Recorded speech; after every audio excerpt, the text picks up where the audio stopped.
So good morning, everyone. Good morning from Greece, from Athens. I would like to welcome all of you to this beautiful session that we plan together with the European University ATHENA and the Hellenic Mediterranean University, the International Relations Office of the Hellenic Mediterranean University. It's a great event. We celebrate today the Women's Day, which is a global celebrating the social, economic, and cultural and political achievement of women. And we don't want just to celebrate, but we would like this kind of event to be an initiative in HMU and also within the European University ATHENA of actions that we should follow in order to gap this gender balance within sciences.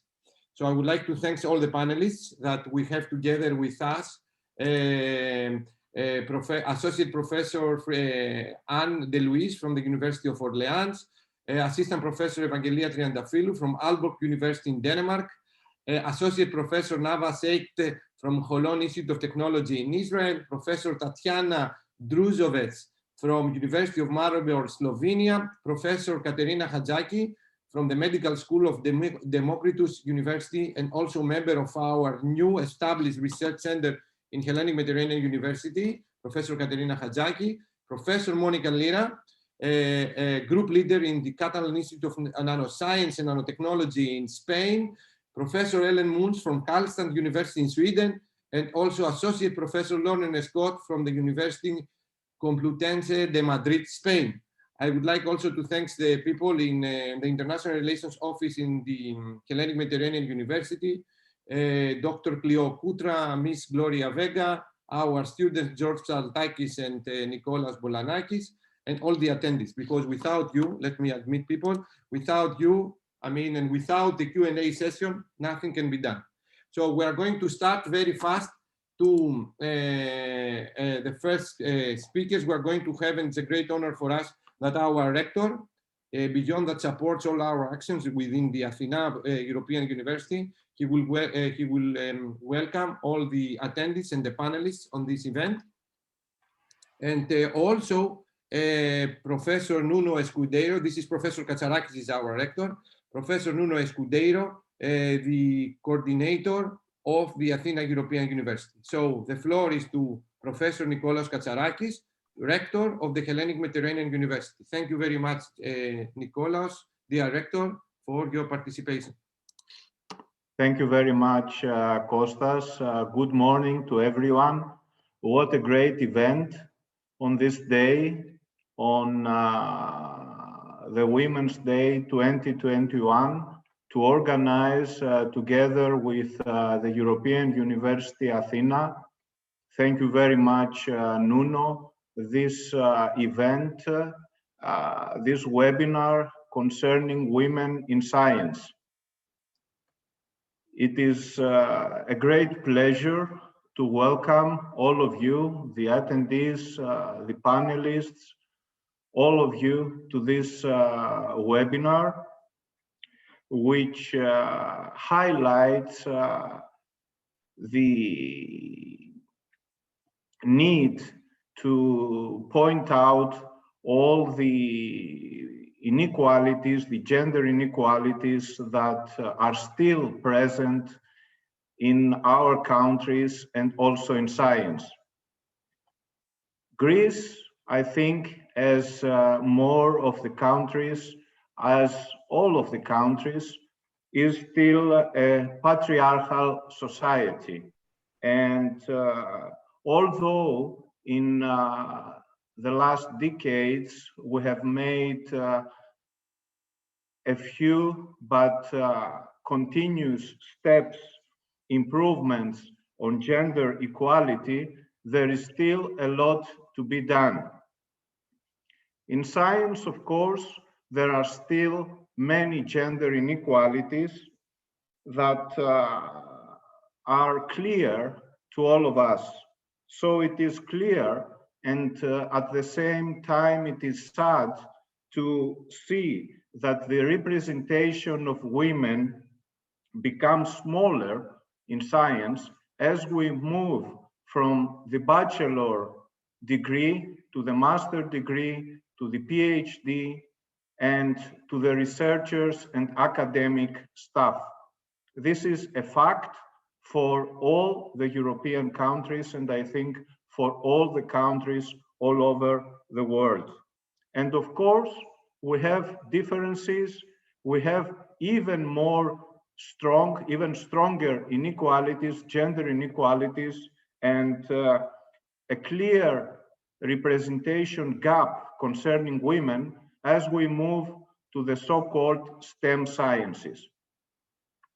So I think it is a great chance today with our distinguished panelists, all these scientists that have a great career in science, to discuss all these topics and to see how we move on and how we will try to solve these problems.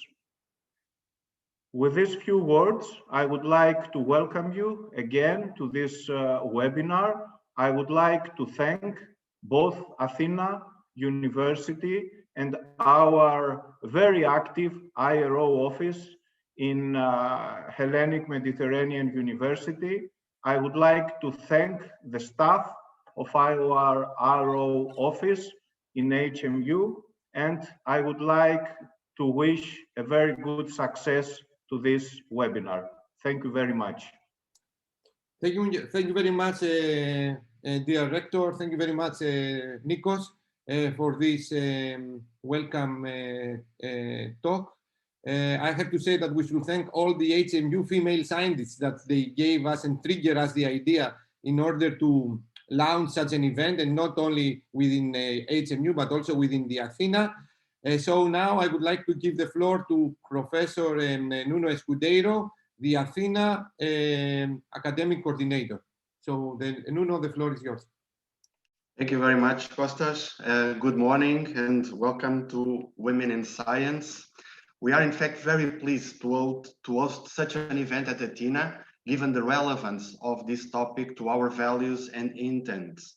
ATHENA ambitions to develop inclusive higher education for the digitalization of society is very much connected, of course, to STEM and research in these fields. Inclusion here is seen as a mindset and attitude to permanently search and settle ways to assure that all our students and staff, including here academic staff and administrative staff, meet at ATHENA the conditions they need to succeed and progress. We need in general to eliminate gender stereotypes crystallized in our society, placing females in opposition to males, promoting dualism and binary positions while underestimating the social dimension of gender identities. We need to better reflect societies as a whole, foster unity in diversity, deconstruct any prejudice that still limits women's freedom in choosing their professional path. An open and uninhibited university uniting the contributions from all becomes more effective, generating greater impacts in research, education, and service to the society and the economy. We hope that in the near future, gender balance will no longer be an issue. At ATHENA, we are working to make this real, and this event is one more step in this direction, and we are very enthusiastic with this initiative and the possibility to continue working in these topics from here on a regular basis, as was already suggested by our panelists today. In the name of ATHENA, let me thank the Hellenic Mediterranean University and in particular, and I'm sorry if I'm missing anyone, in particular the deep involvement of Kostas for the organization of this event. Let me thank our panelists for their enthusiasm and availability, all the participants for joining and sharing with us these moments that I am sure will motivate us to drive a more transparent society based on meritocracy while fighting discrimination. Thank you. I hope you will enjoy Women in Science as much as we are already enjoying it. Thank you very much, Nuno. Let's thank all the International Relations Office of the Hellenic Mediterranean University for this organization, and also the participants and the panelists, as I said at the beginning. So how are we going to proceed now with the roundtable discussion? We have distributed to our panelists some questions in order, for the sake of the time, and also in order to facilitate their message. I'm going to start the questions that we are going to discuss are the following: challenges for a female scientist from the bachelor level to an academic position. This is question 1. The question 2 refers to proposals to academic institutions to facilitate the career of a female scientist. Question number 3, suggestions to the government to facilitate the career of a female scientist. And question 4, let me also accept the people. Question 4, advise a young female student interested in following an academic and professional career. And question number 5, advise a young male student and a junior academic and professional colleague to behave fairly to female students and colleagues. I will start to ask our panelists, starting geographically from the north to the south to the west side of Europe, and then I will move to the east. I will ask, by names, our panelists to speak. And if any of our panelists would like to add her opinion on the question that we are reporting, the panelists that initially the question has been assigned, please feel free to do it.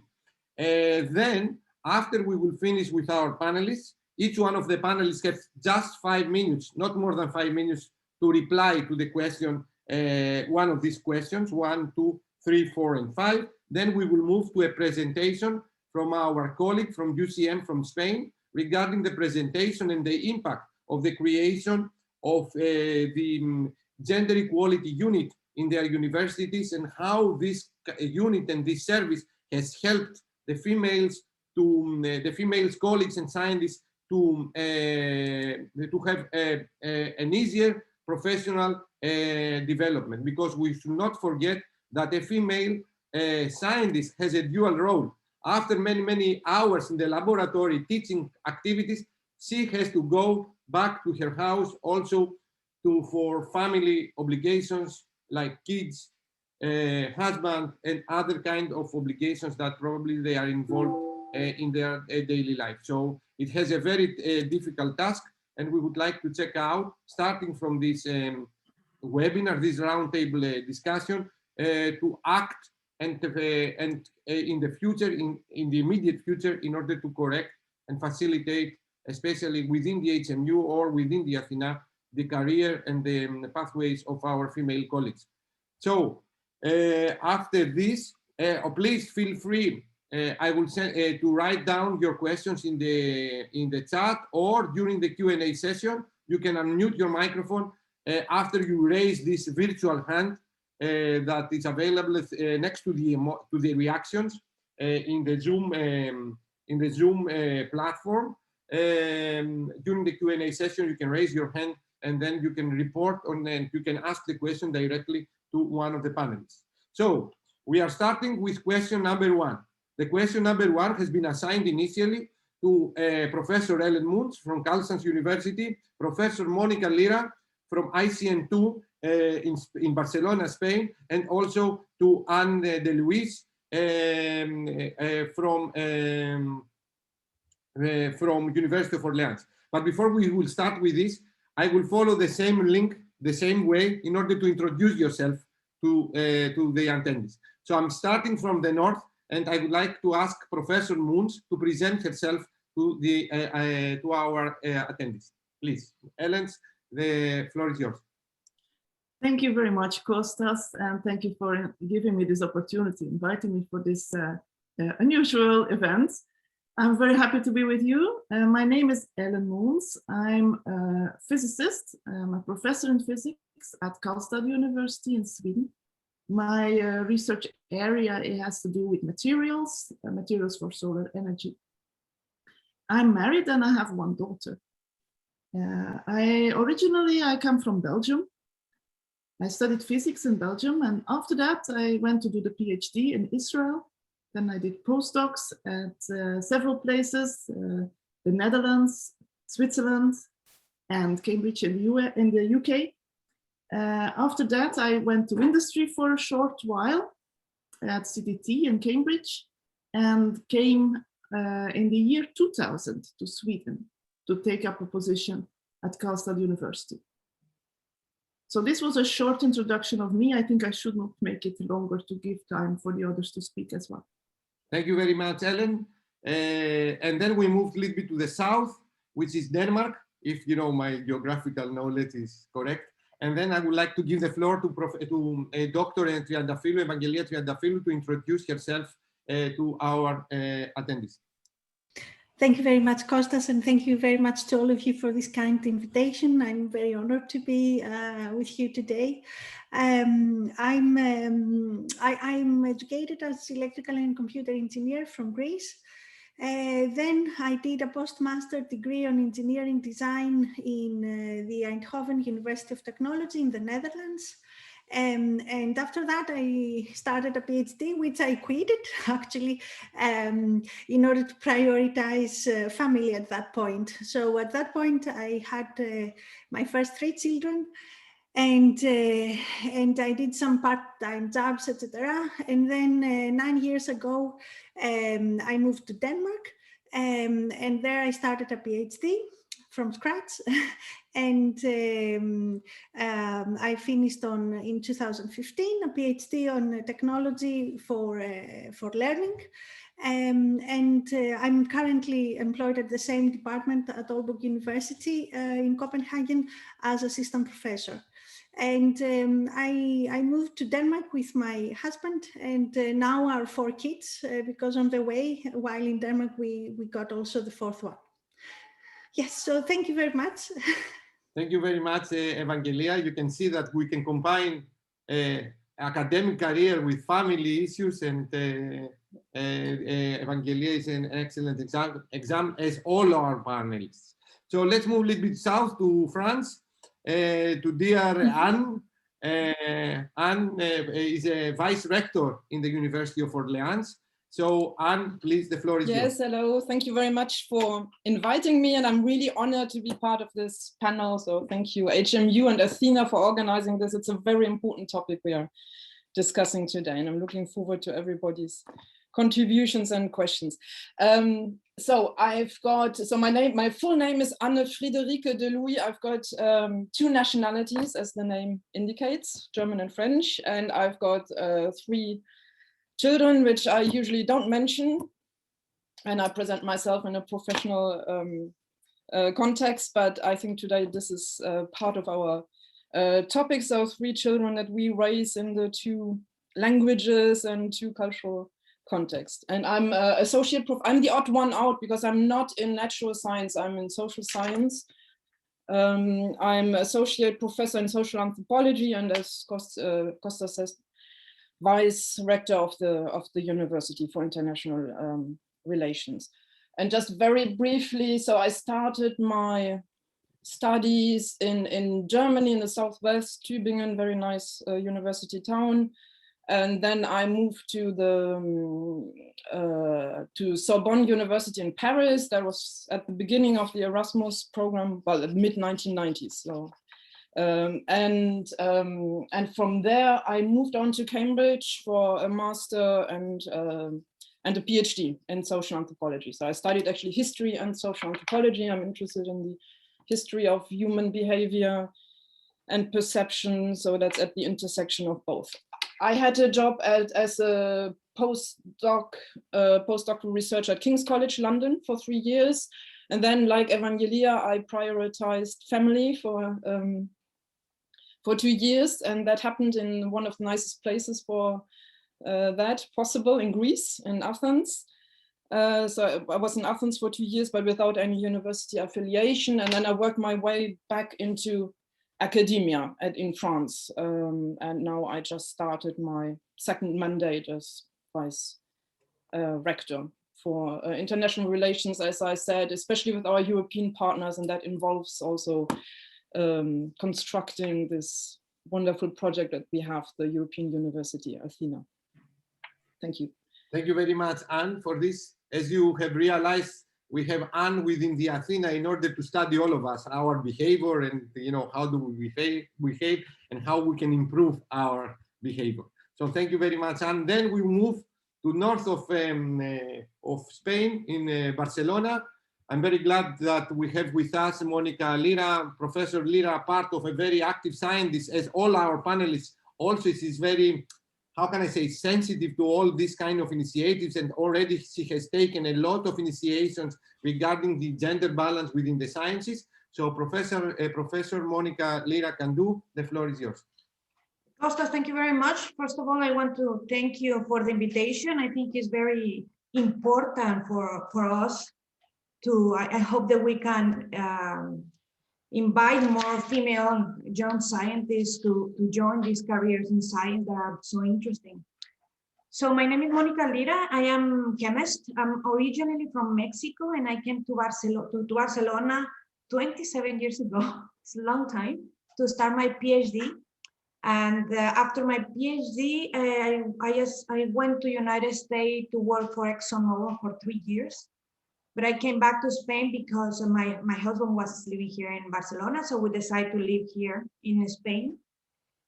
And after that, I have been having different contracts and different positions in Spain. I have been visiting scientists in different countries, in different research laboratories, like in Japan, Denmark, Norway.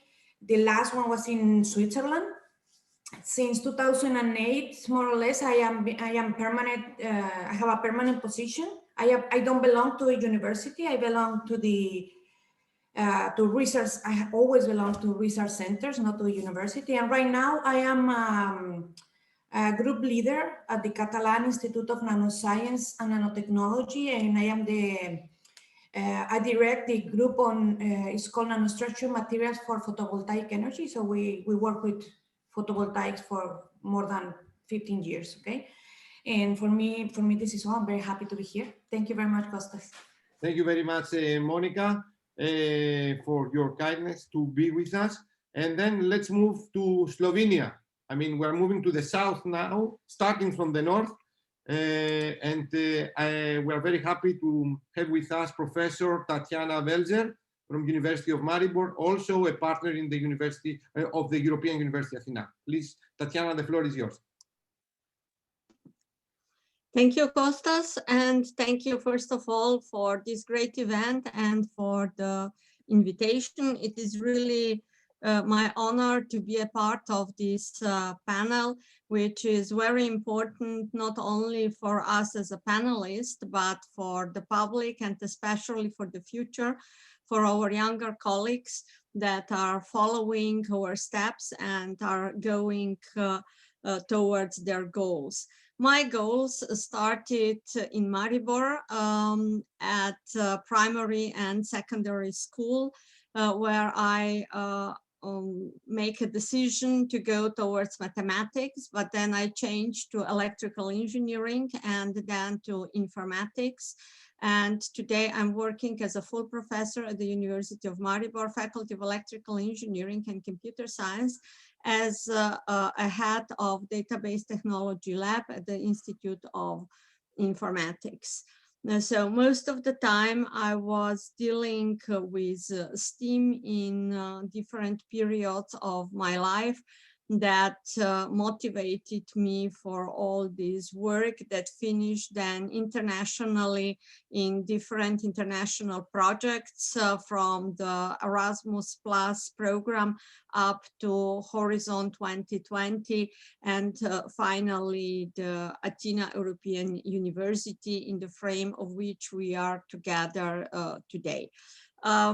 My fields of work are not only in technique, as Anne said before, I'm also active in the field of cross-cultural communication and media communication, the institute that I used to be head in the past, but otherwise my research field nowadays is very strong connected to the security.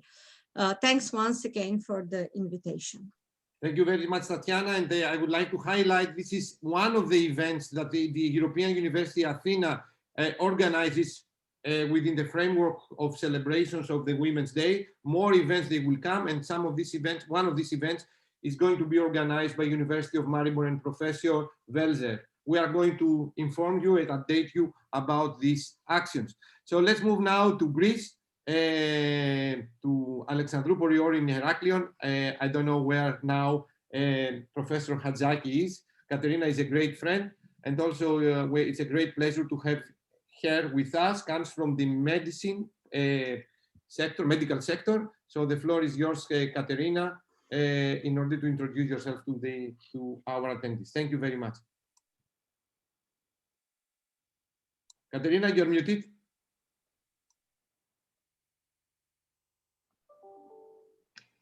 Good morning. I come originally from Crete. As Kostas said, I decided to become a biologist early on. I had a very clear idea about what I wanted to do, although nobody in my family was in the field of life science. I have to say that I come from a family that has an academic orientation. My sister is also an academic. I have two siblings and I'm the older sister, the older daughter in the family. I went to Athens, I studied biology, and then I moved to London to become a clinical embryologist, although soon I realized that this wasn't what I was.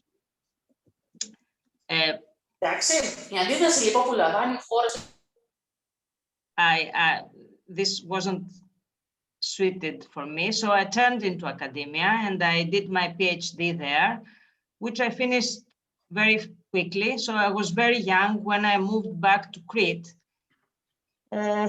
aiming to get an academic position in the University of Crete.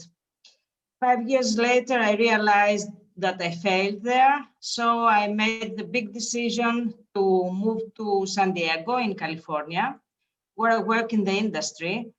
And I did my postdoc there in a very nice environment.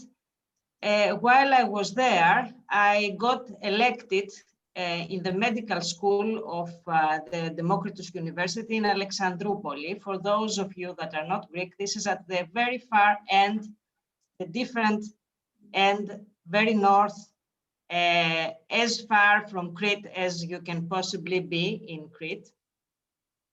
So I decided to go there, although at the time, being from the south, I have never visited the north of Greece ever. So when I went there, I didn't know, I only knew Alexandroupoli from the map. So I entered that faculty there. I was the youngest member of faculty. I was one of the very few women there. I mean, the typical colleague of mine was a medical doctor, much older than me, and male. So I opened my path there. I moved from one step to another, and I became full professor just 5 years ago. Again, I think the youngest and one of the very few full professors in my faculty. So you probably share this with me. We don't often talk about ourselves. We usually talk about our work. So thank you very much for giving me the opportunity today to make me think about my career and my career steps.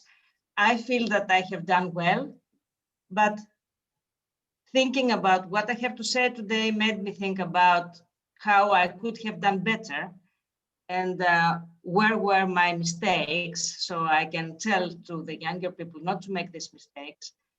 Thank you very much for giving me the opportunity today to think about all these things and being here with you. Thank you very much, Katerina, for the nice wording, and we are looking forward for your position.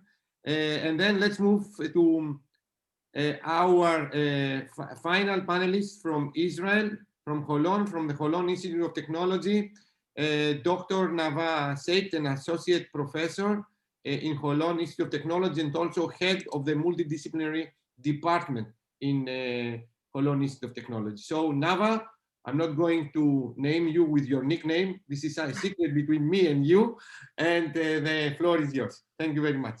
Okay, thank you, Kostas. Thank you very much for inviting me to this very important event.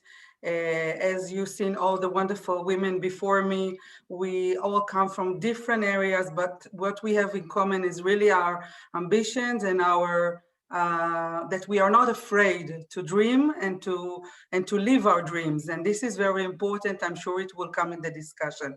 So I'm Nava Shaked. I'm born and raised in Tel Aviv, Israel. I had a normal childhood.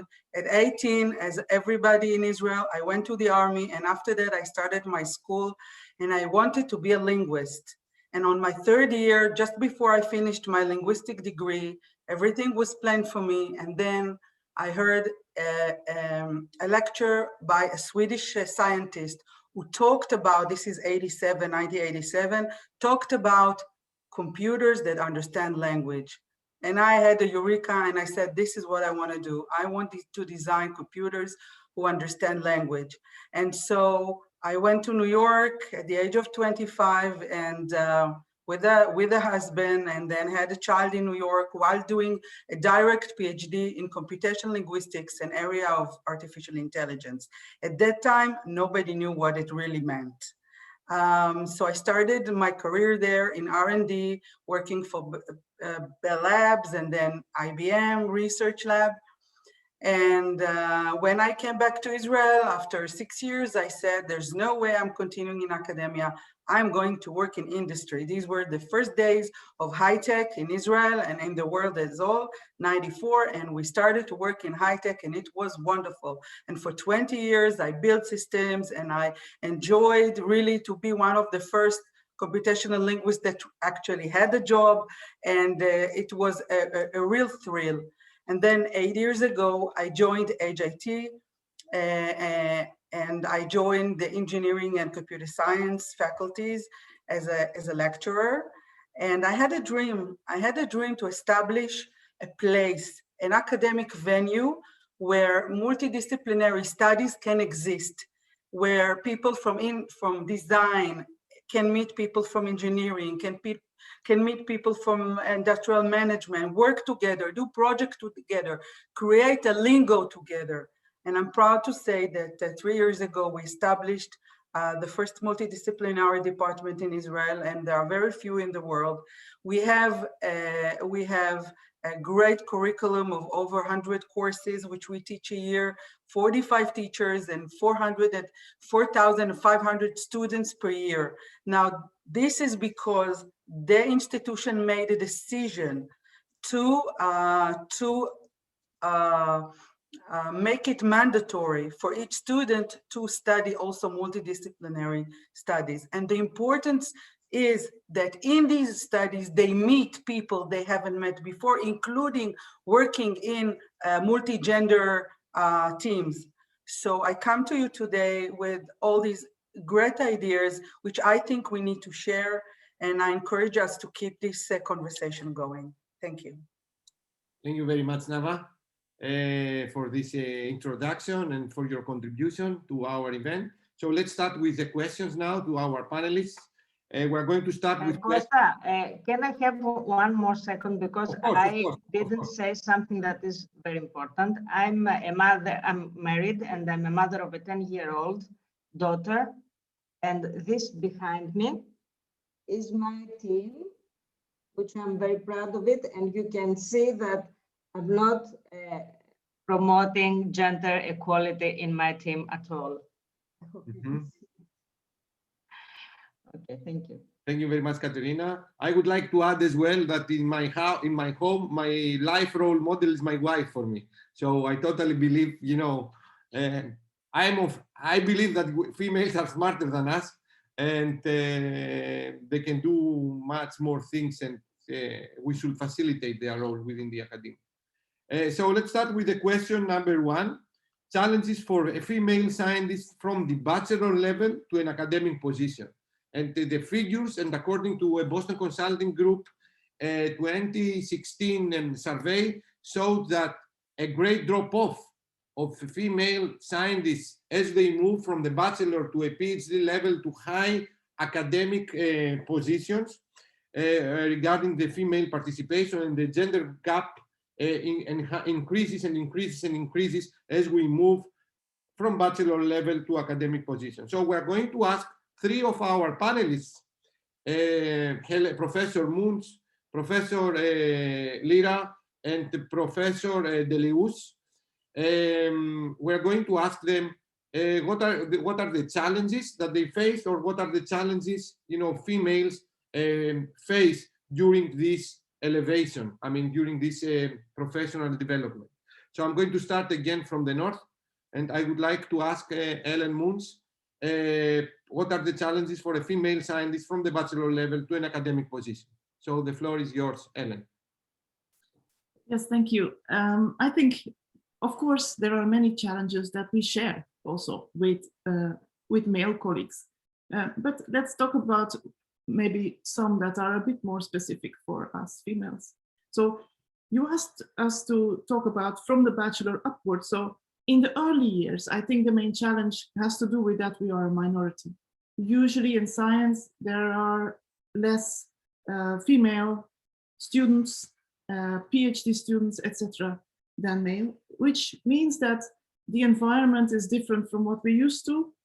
Not always bad, but sometimes not so inclusive, sometimes not so friendly. But that's not always the case. I personally did not experience such a bad environment, I must say, during my studies and even my PhD. But we're always expected to be nice and to be strong. And we don't always want to be nice and strong. Sometimes we want to be a bit of a troublemaker, but we are not expected to be a troublemaker at all. That's one challenge. So then if we climb up a little bit more towards the PhD and these years, I think we heard many of the panelists say something about family building. So then the big challenge is how to balance life and your professional life.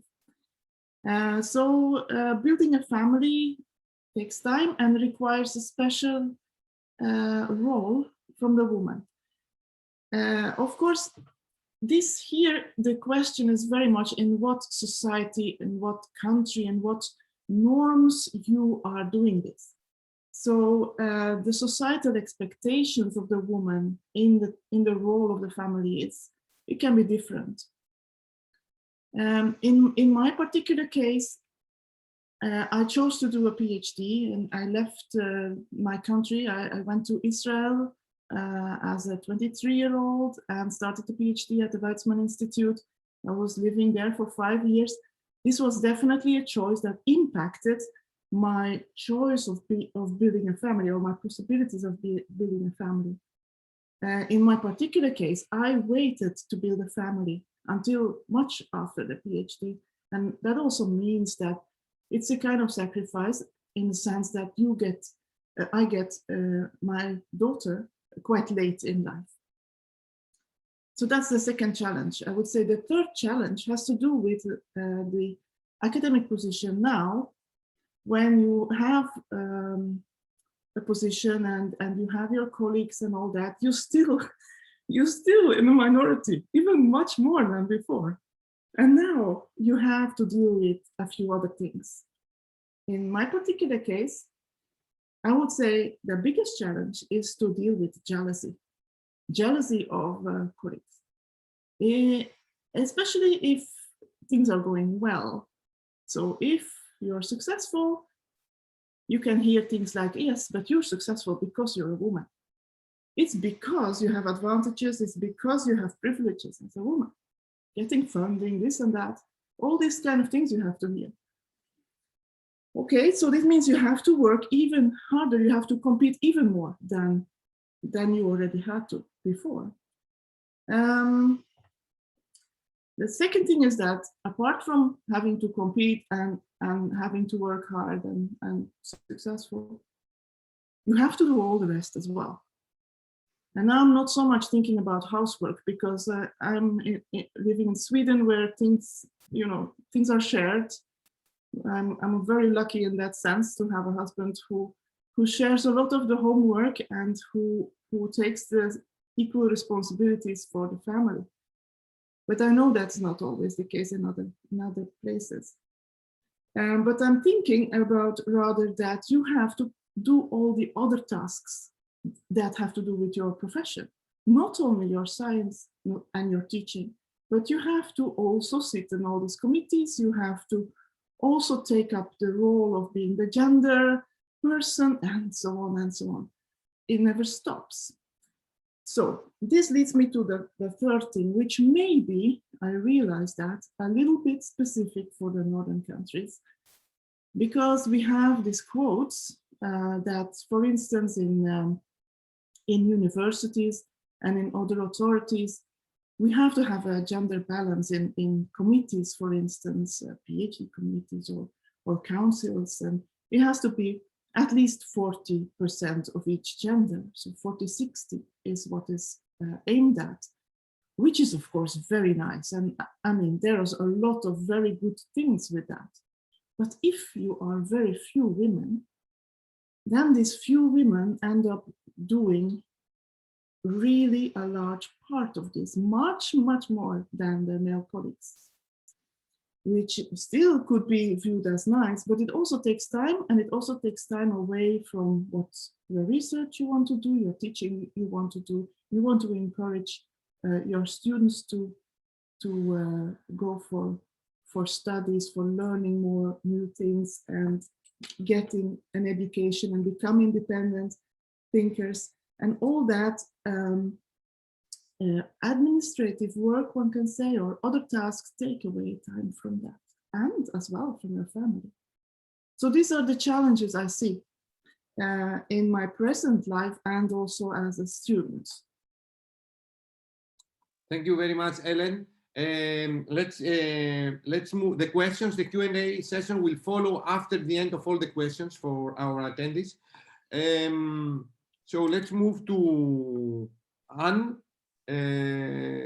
Professor Anne DeLuise from University of Orleans, to share with us her opinion, her experiences. Anne, the floor is yours. Yeah, well, thank you, Kostas, and very interesting listening to Ellen. I don't have exactly the same perspective, but I relate to a lot of the things that you said. And I like this question because it's a long-term question. And as the rector of HMU said at the beginning, and you said, Kostas, in your introduction, there's this drop-off.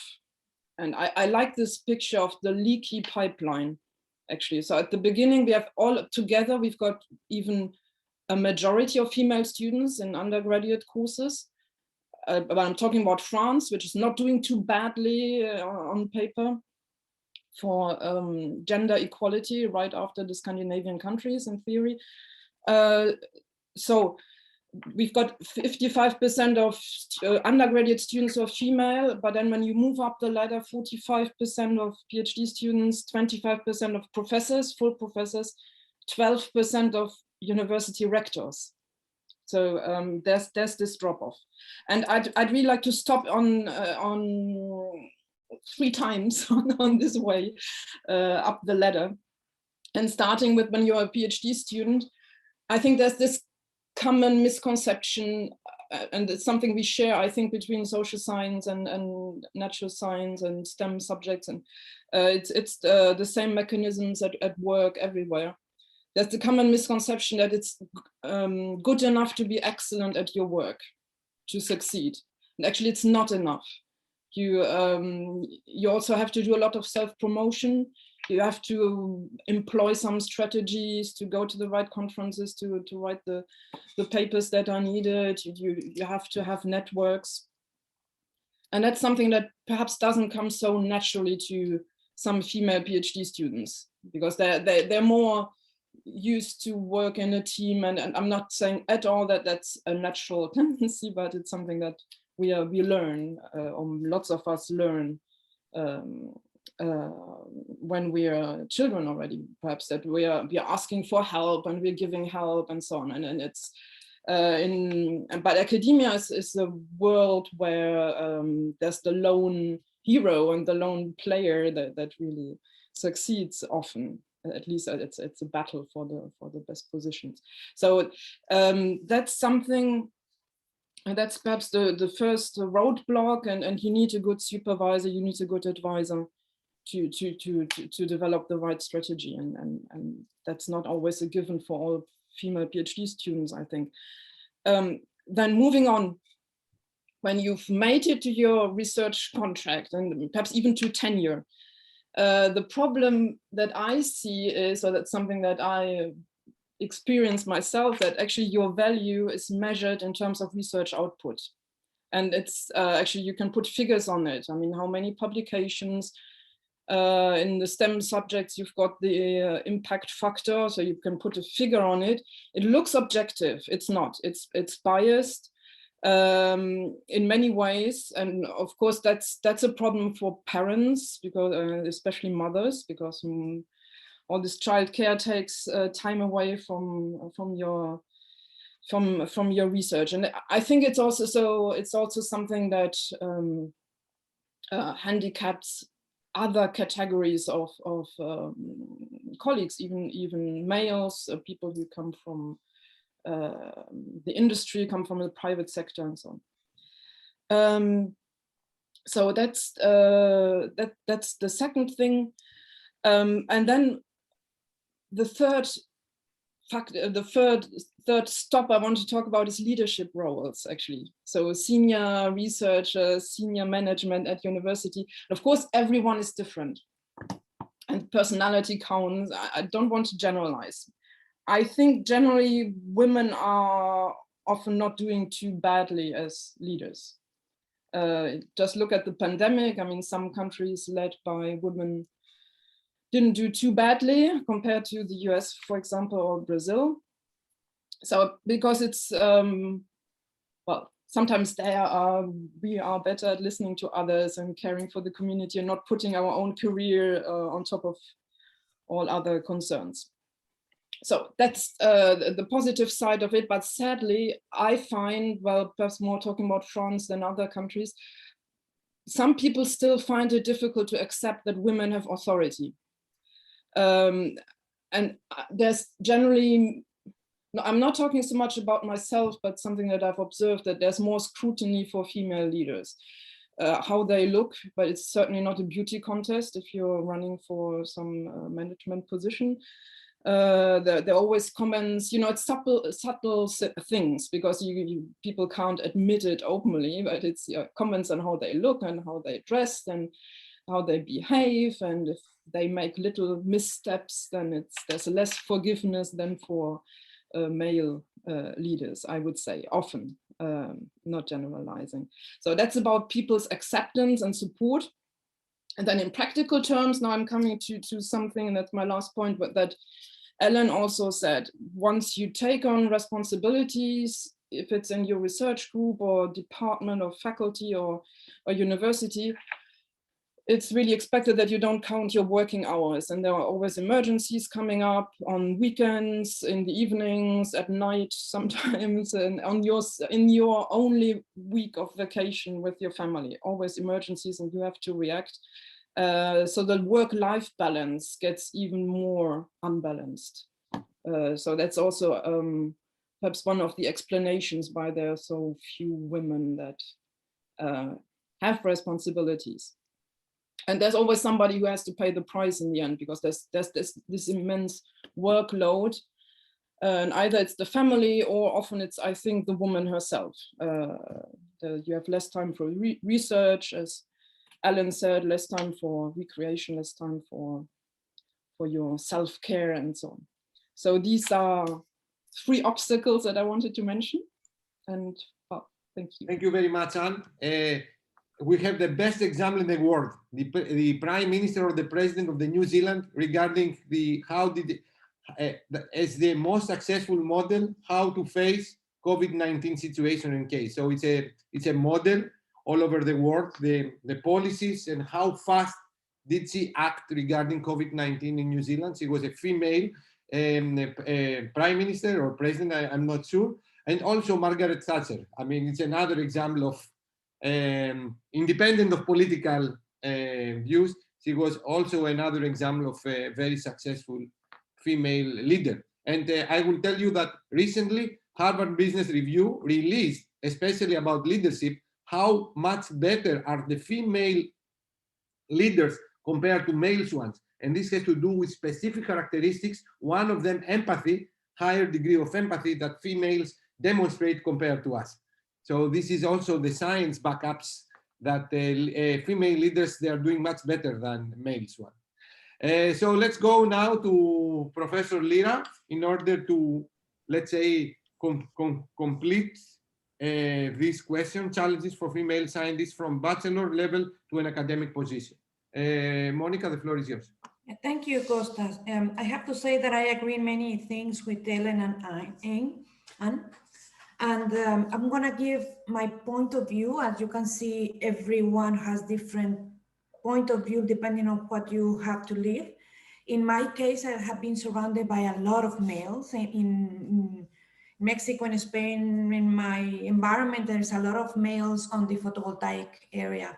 So there is always in my career have been males. I have had, I don't want to complain, of course, nobody wants to complain, but I have a lot of issues with men. So I've learned some things and I see another ones, and some of them are very nice experiences, some of them are not. And it's true that the older you get, the higher the position, the worse it becomes. The first thing that I saw, first I think things are slowly changing. Things are not the same as 10 years ago. I share a cost project with Ellen, for example, and I can see the difference before that we started that project and after, that we include a lot of females, and Ellen was there. And I saw some changes in some of the conference that we, outside our group and everything. So things are changing slowly, but they're changing. But for example, I have seen that we are not evaluated in the equal terms. Never. I mean, I have been evaluated together with men that are like 12 years younger than me, with like 11 points in their impact factor lower than me, and they get the position, for example. And with all the, I was an independent researcher, he was not, and you see that difference. Why? Because the evaluators were male. And I also saw that males have the opportunity, not all of them, of course, I think this can be for men and women, but I see that many men have the opportunity to be supported at younger age than women. Okay, I don't know why is this, but I saw that you can see men being supported at 32, 35 years old, and women are not supported until they are 38, 80 probably. This is my experience, of course, okay? Also, there are studies where they say that we write projects differently, so we are evaluated differently, but why are we evaluated differently? Because there are more men in the power levels than women, okay?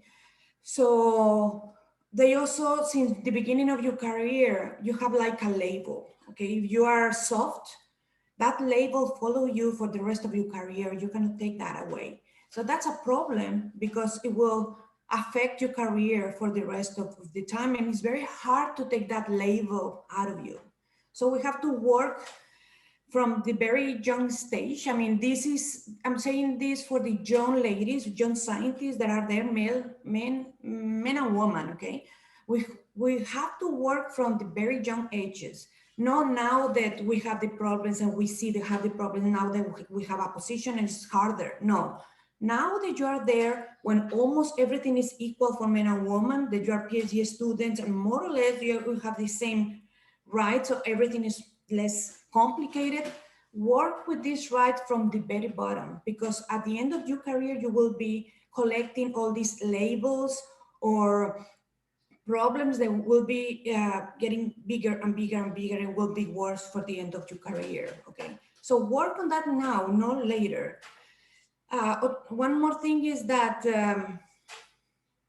we have to, there are many actions taken by many associations in order to promote that this equilibrium, okay? So women tend not to be proactive. We tend to be more passive. You have to move. We have to move. We have to talk. We have to be there. We have to be part of this evaluation committees. We have to be part of organization of conferences, and we have to make sure there is always 50-50, men, woman after. For example, I usually don't accept, unless it's something very special, but I usually don't accept to be part of a conference meeting or a organization of a conference if there is only male presence, okay? You have to do things your own, support it this way. Woman 50-50, and then you do it. For example, in our institute, we have to hire, we are 18 groups, and we are only 3 females, okay? We are pushing for women to get in. And we have to be very strong that the next evaluation for a possible junior group leader has to be a female, has to enter a female, okay? Always male and female, but you have to, of course, you have to hire the best, okay? But try to push that we have to equalize that level, okay? So be there, be leader, organize things for women and men, always equal, okay? Speak up, be proactive, and very important for the young ladies, choose the correct partner. That is very important, okay? Choose the correct partner. To have a correct partner that supports you and knows this 50-50 is everything, okay? Usually, if you see the careers of women that have been able to succeed, not all of them, most of them have a very strong supporter as the partner they have, okay? So for me, this is all, and thank you, Kostas, very much. Thank you very much, Monica. I just kept some notes of the challenges, like low participation in the committees, challenges in order to balance work-life balance. I mean, your advice is in order to the women, they should be proactive and they should choose the correct partners. Other challenges regarding the minority within STEM, jealous from the male's point of view, more pressure in order to be considered as an excellent. We are going to, I kept some notes, and I can see my colleague Leo Kutra also is keeping hers in order to, during the Q&A session, to discuss. And then now let's move to solutions. Okay, these are, you know, some challenges that our distinguished panelists, they have presented to us. So that question number 2 refers to proposals to the academic institutions to facilitate the career of a female scientist. And we are going to make a comment of what, you know, Professor Monica Lira has mentioned about the committees, and the majority of them, they are males, and probably there are, let's say, biased towards male colleagues than female ones. So I will start now differently. I will start from the south to go to the north. So I will start with Israel. Our panelists for this question is Navasek, Dr. Navasek, Professor Tatiana Velzer, and then I will move to Anne in France. So I will start from the south now. So Nava, the floor is yours for the next 5 minutes. Okay, so thank you, Kostas. And I would like to answer, I would like to relate in my answer to the students rather to the staff, because I think it has been discussed now, and I would like to talk about the students and our responsibility towards the female students, okay? I believe that we need to start educate the female students or students in general about this issue as early as possible. Okay, we don't need to even wait to the point that they get into university. We need to start earlier.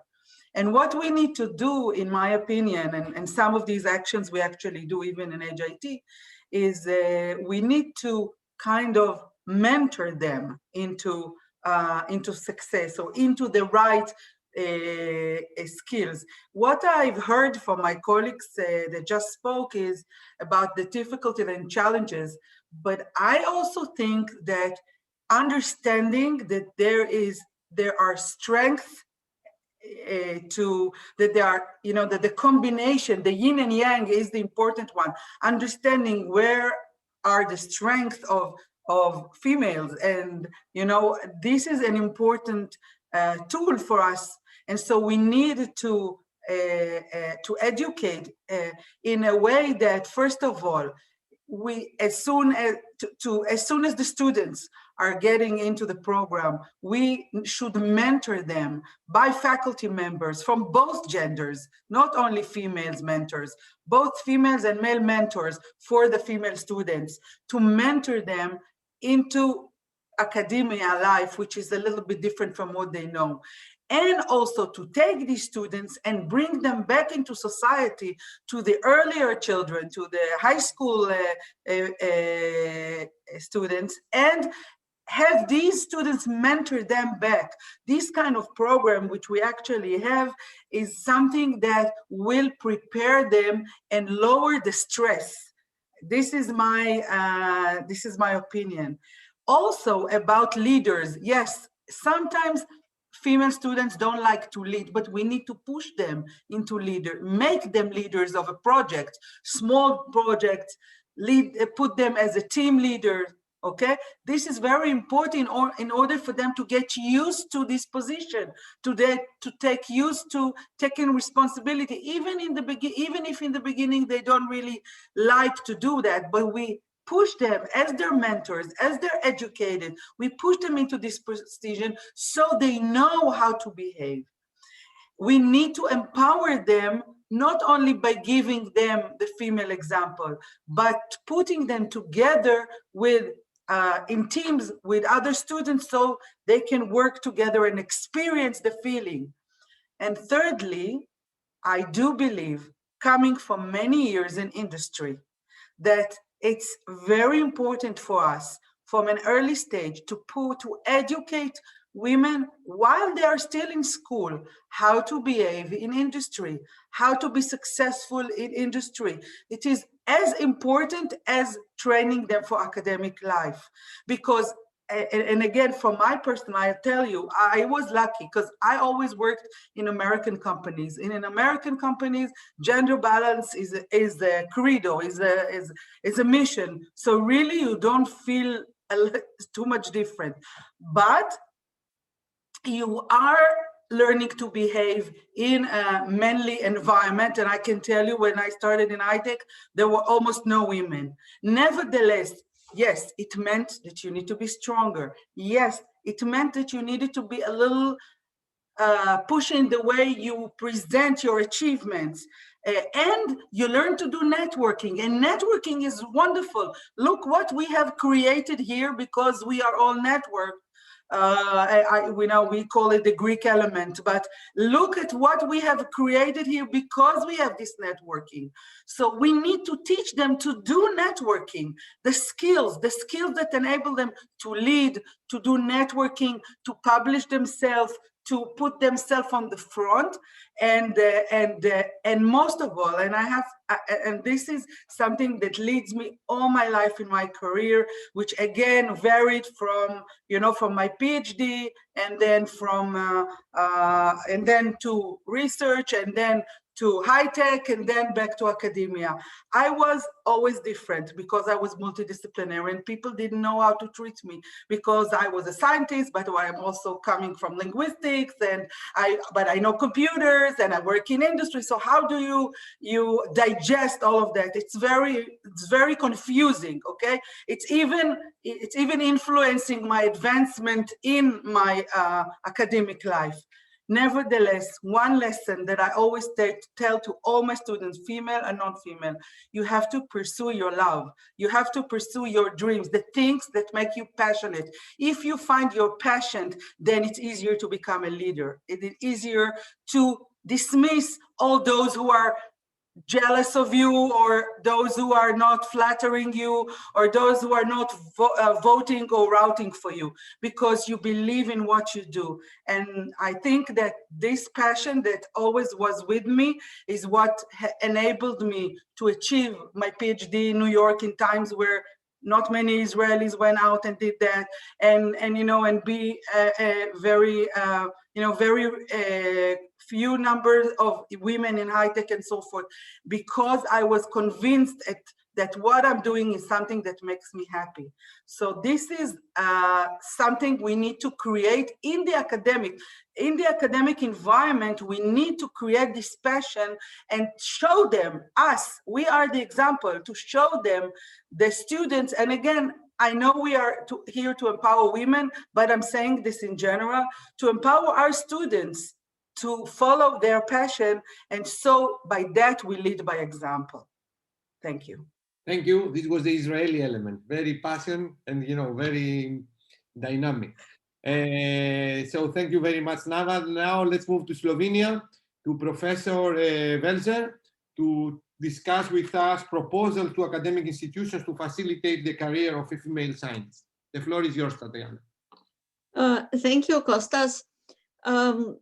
We have heard a lot of great stories, a lot of great experiences, and I'm also following chat where the very important comments from the participants are also coming in, but let's have first my point of view to this second question.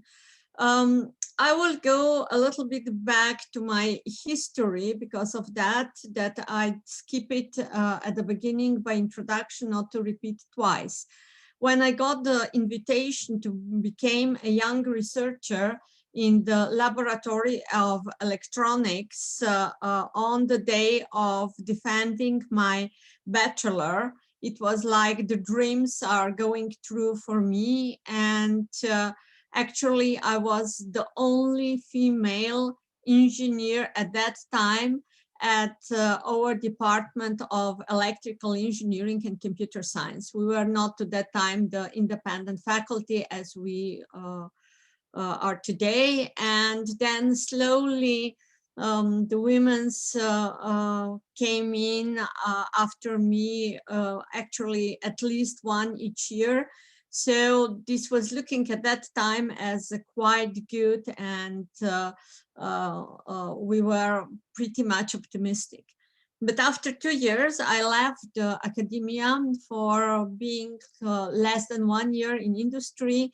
But anyway, I went to the industry, and for me, it was a culture shock. It was a gender shock. Already on the first day, unfortunately, came so out that I have to visit the medical doctor. And I have to ask for permission to see that medical doctor. And on the way to go out of the company, so the factory with the fan, with somebody leaving you in and out, I have to pass 5 men. And in general, everyone comment to me, "Oh, such a young girl, can I help you to improve your health?" So better not to go further in that way. But this was really a shock for me. I was crying the whole way to the car where my future husband was waiting for me and bring me to this medical doctor and to all those things. So why I went back between this academia and industry, because we have still different words in where we are trying to coming through with our energy, with our knowledge, with our support. Yes, there is a lot of change, but on the other side, sometimes I have the feeling that we made a step back. There was a period, I'm coming from Slovenia, so the former Yugoslavia, where the 8th of March was celebrating huge, actually. It was not the state holiday, but anyway, there were a lot of celebrations, a lot of events and so on. And later on, it was like very shy to say, oh, it's 8th of March. It is a Women's Day. It is the World Women's Day. But in the last years, those days are coming back and supporting and making clear to both genders that we are two and that we need the balance in some way to be successful. but that this balance need on the female way a bit more of support. For that reason, it would be great if our academia would think in the way to have special grants inside the university for students, for young students and for girls to start to make their own small projects, to build their own small teams and give the opportunity to start to research. Because limitation of funds is quite often a big, huge barrier over which is hard to go. And we have heard that evaluators usually evaluate our work on the different way as maybe in the case if we have to deal with the men's work. The other thing is recognition. We are recognized on some way, too often also according to the rules, because a percentage of female must be a member of the parliaments in different countries. So this is really what is said, that we have to get some positions because it's a rule or it is a law obligation. So recognition is very important.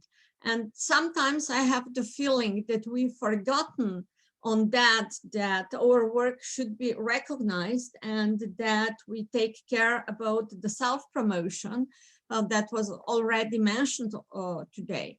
We are usually not saying like, oh, I got now the project and we will start a new work and so on. So might be we're already working few months or something, and then we are coming and saying, yeah, I have this project, I'm working on that. And I'm not going in the weight, we are the guilty one side. But it is like normal for us. If the men are getting the projects, we are getting the projects, and we are doing and living in this gender balance in some way. And for that reason, then recognition is disappearing, because everyone believes that, everyone knows this, or yes, we are happy for you.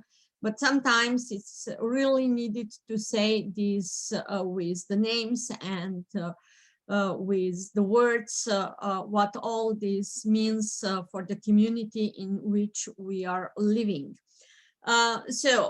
Equality of genders is present, should be present. It's even obligatory, and in the Horizon Europe, I believe that from the January 2022, all applications has to show the gender equality in the project or importance of the genders in our work. Good, positive, but again, it's the rule that might be many would just follow in the way. We have to get the points, we have to fulfill the conditions, but not will really leave this. So I hope that inside our communities, inside academia, inside universities, we will soon start to have a look and additional support to young girls and researchers to support them. What we are doing and in what we were involved in the last years, just in one sentence, I will probably go then later to this, a project, a program, we will be engineers and engineers. So engineer females and engineer males, with which we are going to the secondary schools and even to the lower level to introduce the STEAM fields and natural sciences to young girls and women's. And such an approach brought me to the place where I am today, because when I was in the primary school or secondary school, invited us and promote math. And as I mentioned at the beginning, so my way started. So much for this question. Thank you.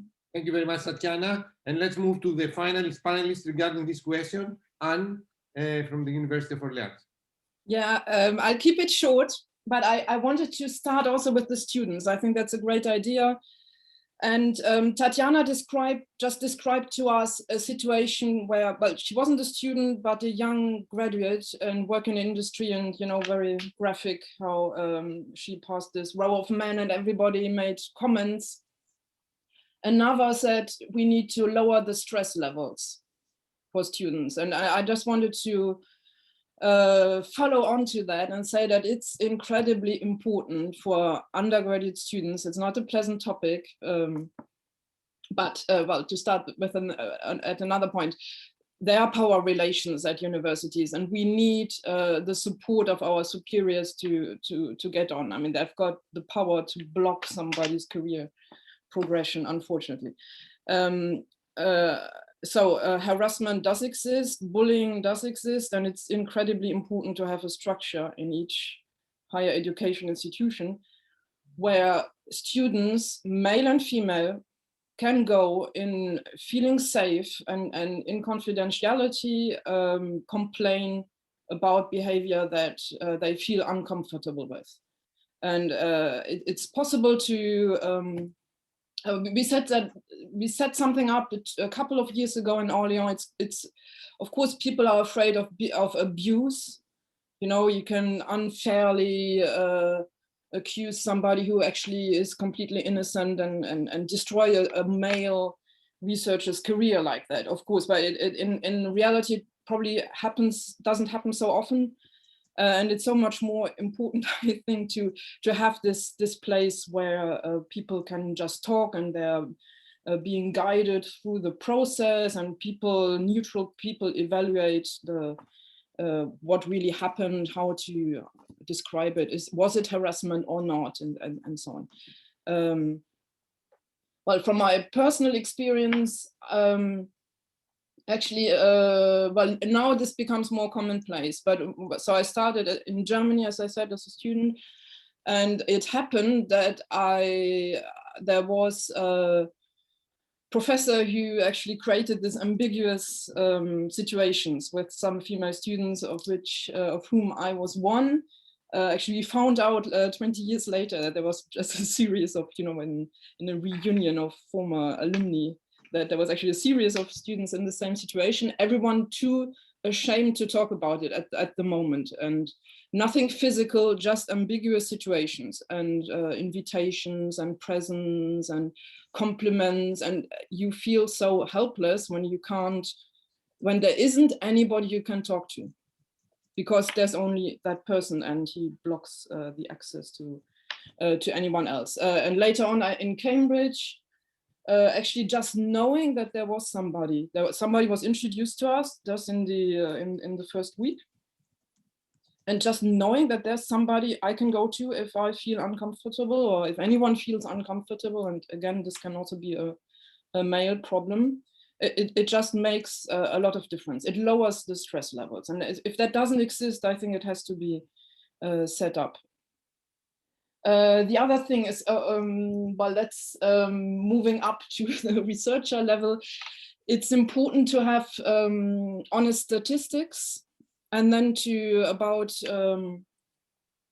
how many male, how many female researchers at what career level and so on you have, and then set targets. I think Monica said something like that. So have targets for the next year, for the next 5 years, and so on, to slowly increase the level or decrease it where necessary. There also needs to be in our institutions one person that is identified as an equality coordinator or something like that. Somebody in the governance, somebody who takes that in charge, who's responsible for progress inequality, and just showing that this is something the institution cares about. And then perhaps having annual statistics, annual targets, and so on, making reports and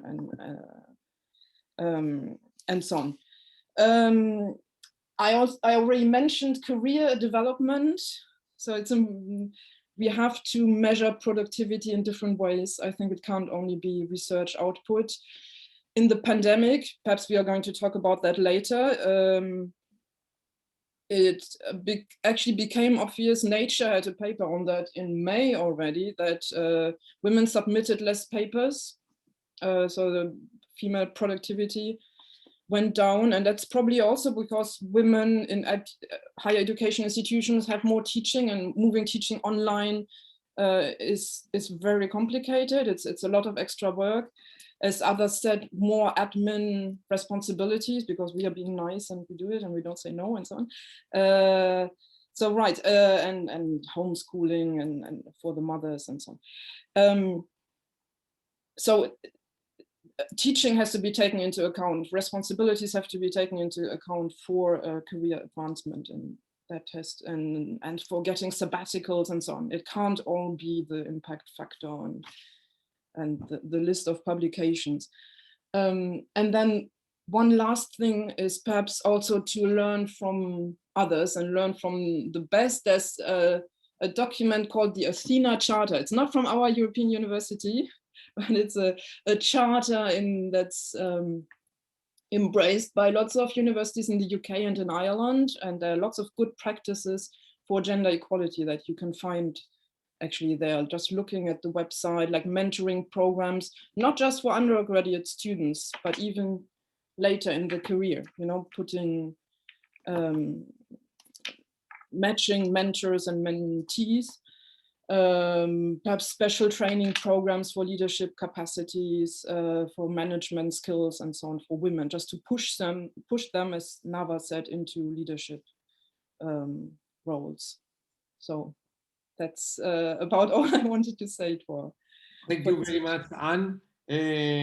All our panelists, they have, it's nice because all our panelists, they have proposed something different. And this is nice, keeping the question as a teacher.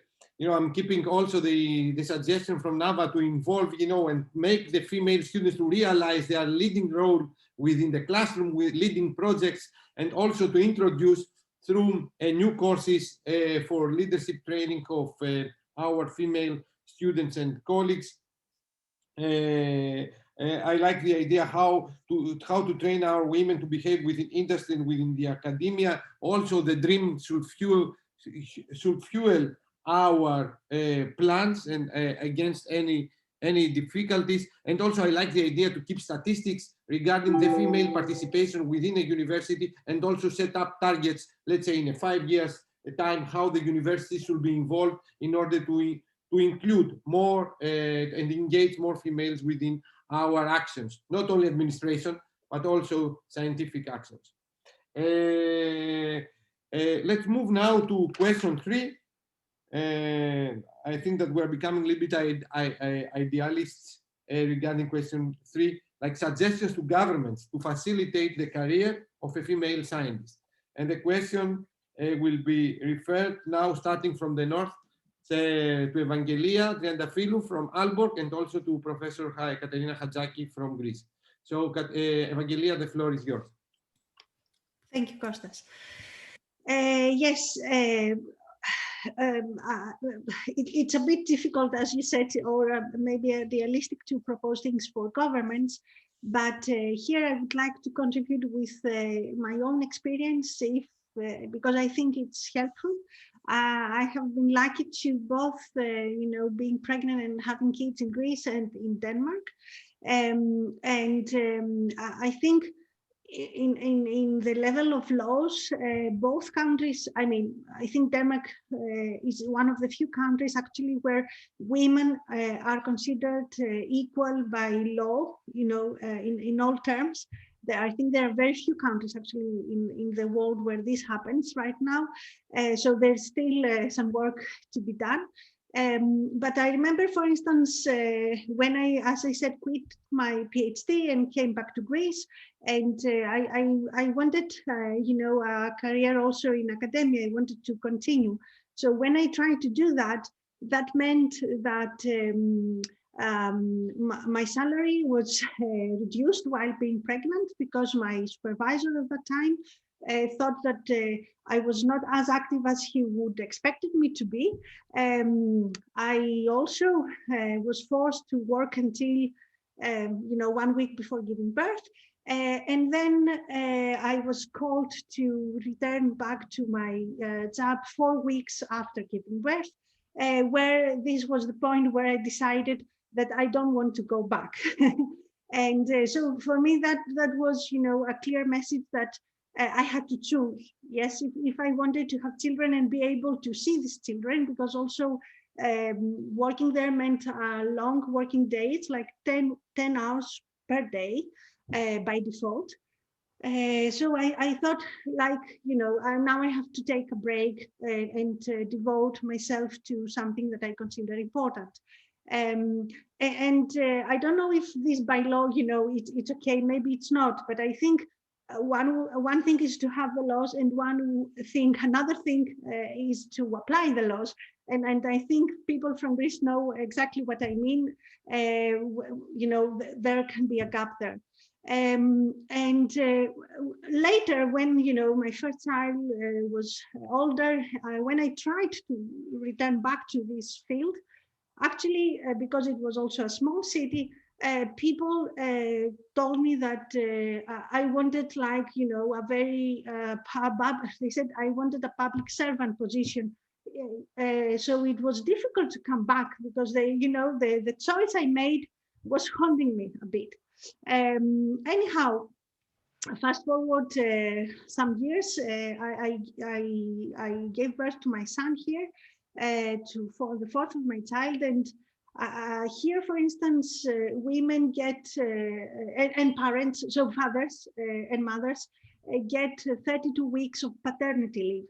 And that's after 18 weeks of maternity leave, which is devoted only to the mother. So the mother has 18 weeks, and then the parents can share these 32 weeks. And 10 weeks have to be taken by the father. Otherwise, they are lost. So in total, parents have 52 weeks, when a child is born. And I think that's one first important step. Of course, being in academia, but also in the private sector, does not mean that if you are away for 52 weeks, let's say that the mother takes all of it, or 42 weeks, that will be good for your career. Because of course, as also Anne mentioned, in academia, you're always, you're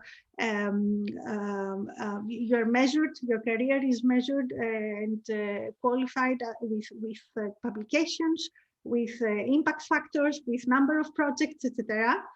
So it's difficult, and there have been cases even here where women actually like lost their positions, or they were downgraded, while being on maternity leave. So I think that there is still some work to be done, even in countries as Denmark. I think because I think, for instance, in Denmark, it has been shown that 70% of the paternity leave is still taken by women. So we have to accept the fact that, not just the fact that some things, come more natural to women than men. And I think men, maybe in a statistical, in a survey done, they said that 60% of men were willing to sacrifice, to work a lot, like 60 hours per week, and sacrifice family for becoming a leader, while the same, only 40% of women were willing to do that.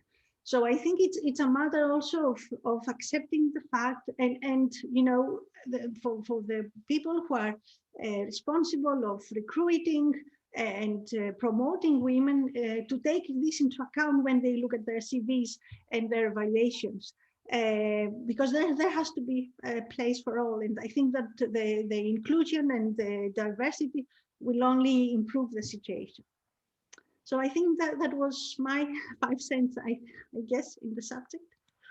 Thank you very much, Evangelia. And let's move to Katerina.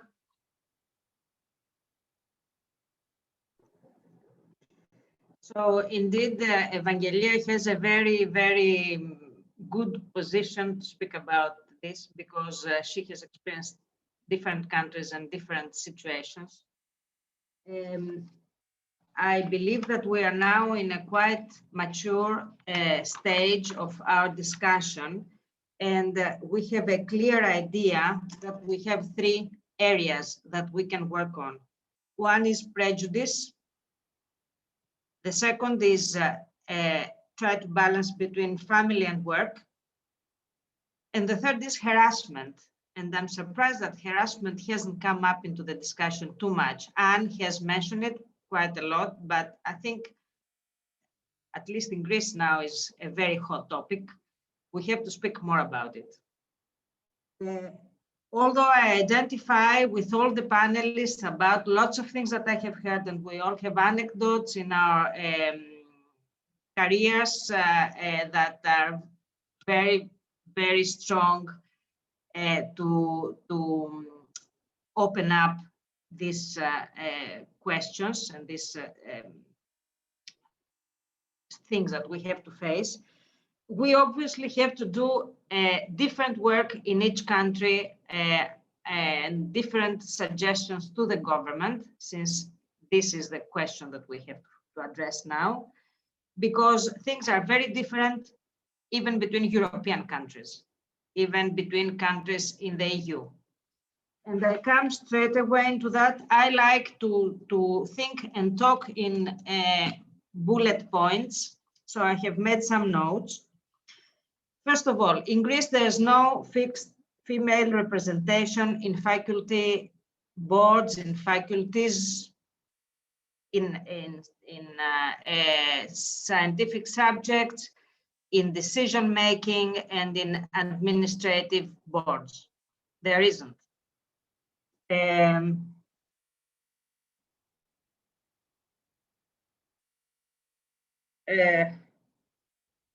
So, where I work, in the University of Democritus in Thrace, the faculty members are 72% male, and the full professors are 21%.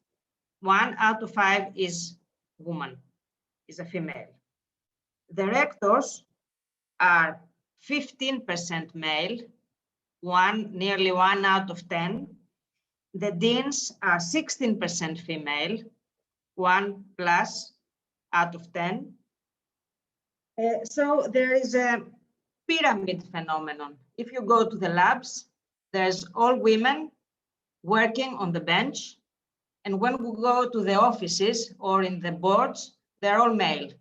There's a pyramid. So there's a drop off in it, as it was very well described previously. We have to be careful. There is a chance that if we have to have fixed representation percentages, this might go against meritocracy, and there are some traps there, as people before said, that maybe if there are only a few women in some boards, they have to do all the work. It's very common when it comes to mixed gender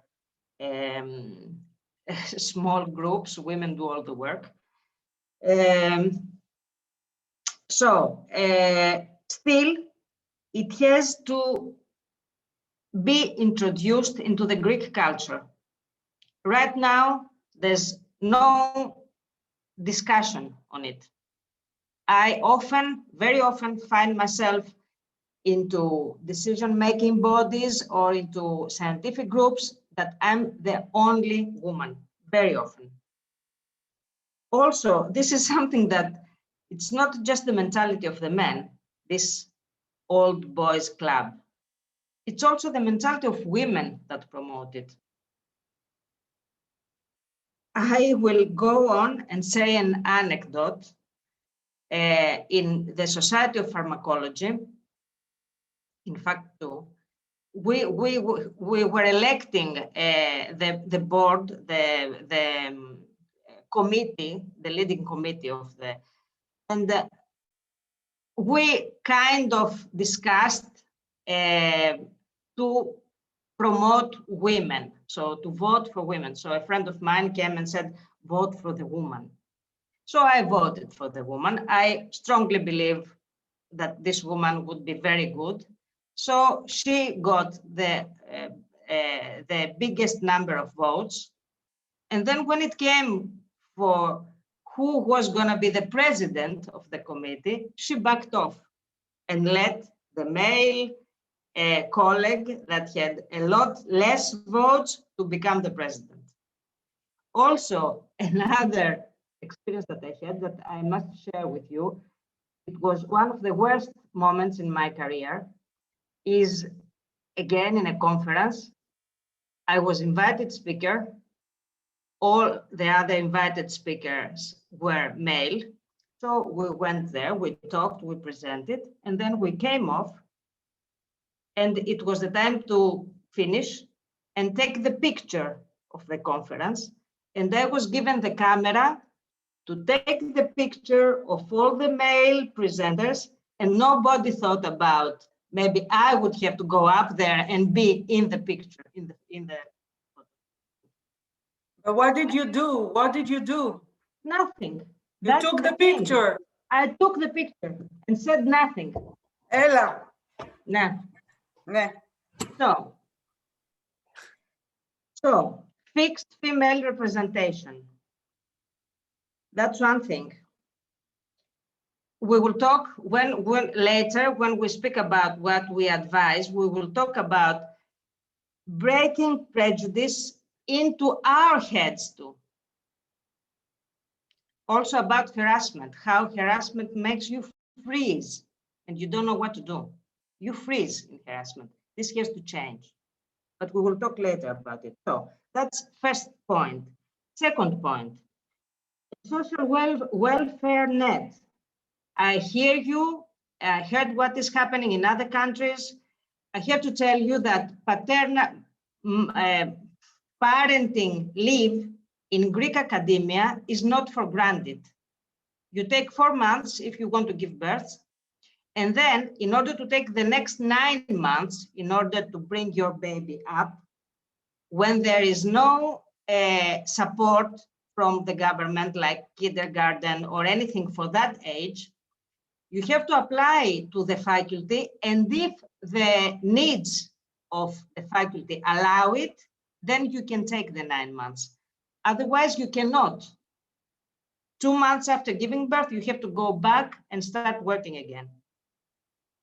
So I think we have the opportunity, as we have a female Minister of Health, of Education right now, to address that. And maybe Costa, at the end of this meeting today, we have to write down a letter. This is what I'm going to do. Because it's okay to share feelings, but we have to take actions. No. This is what I'm going to do. And also my colleague Cleo, we are keeping notes in order to make a press release regarding the things that we can do.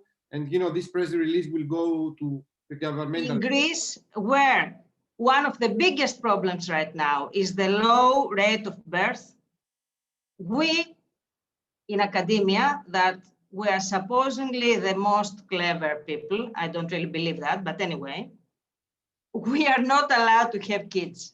We are not supported to have kids. We are not expected to have kids. So this needs to be said, something promoting, helping women in academia to also go on with their families. Number 3, invest money campaigns, award media, award actions that promote gender equality, promote breaking prejudice, promote upversing the pyramid in academia. Ban the bimbo Barbie role model and bring into the surface those women that give role models to the students and to the younger people. Number 4, do not make committees. At least in Greece, this is very crucial. Committees do not work. Think very carefully about the type of structures that will really help people that get harassment. I don't know if there's anybody here today, female, that hasn't got a story to say about harassment at work. Either mobbing or sexual harassment. We all have stories, not said, stories that haven't been said. Right now, I don't know if you know, the Me Too movement in Greece is at its peak. Still not in about the universities and in the academia, in other areas of professional life. So we have to think very carefully about how this structure is gonna be implemented so that it works, so that people dare to go and speak anonymously through some platform. I don't know, somebody that is more professional into psychology and to public things has to design that in a way. They have, we have recently formed committees in the universities in Greece, very recently. I can tell you they don't work. Making a committee is diluting responsibility, which never comes to penalties, never comes to really prevent people from going on into harassment. This brings me to number 5, education. Last but not least, education. Education, probably you don't know that in Greece, in the high school, we don't have any education whatsoever about sexual harassment, about women empowerment, nothing. Sexual education has to go into the secondary education levels, and I strongly believe that informing and educating people can change completely the way things are done. Sexual harassment and mobbing have some certain practices, and if people know about it, they will be more prepared to face it. There are certain points. I personally talk to these people here and tell them things that I learned through reading books, because nobody ever taught me, and of course through experience, and by revisiting my experiences, my things that happened to me in the past, thinking and working on what I have done right and what I have done wrong. As Nava said, because before I took the picture and did nothing. What should I have done? Think again about what you have done wrong and think again how you could have done this better. And when it comes to harassment, this is very, very strong. So education to both male and female young people, because it takes two to tango. So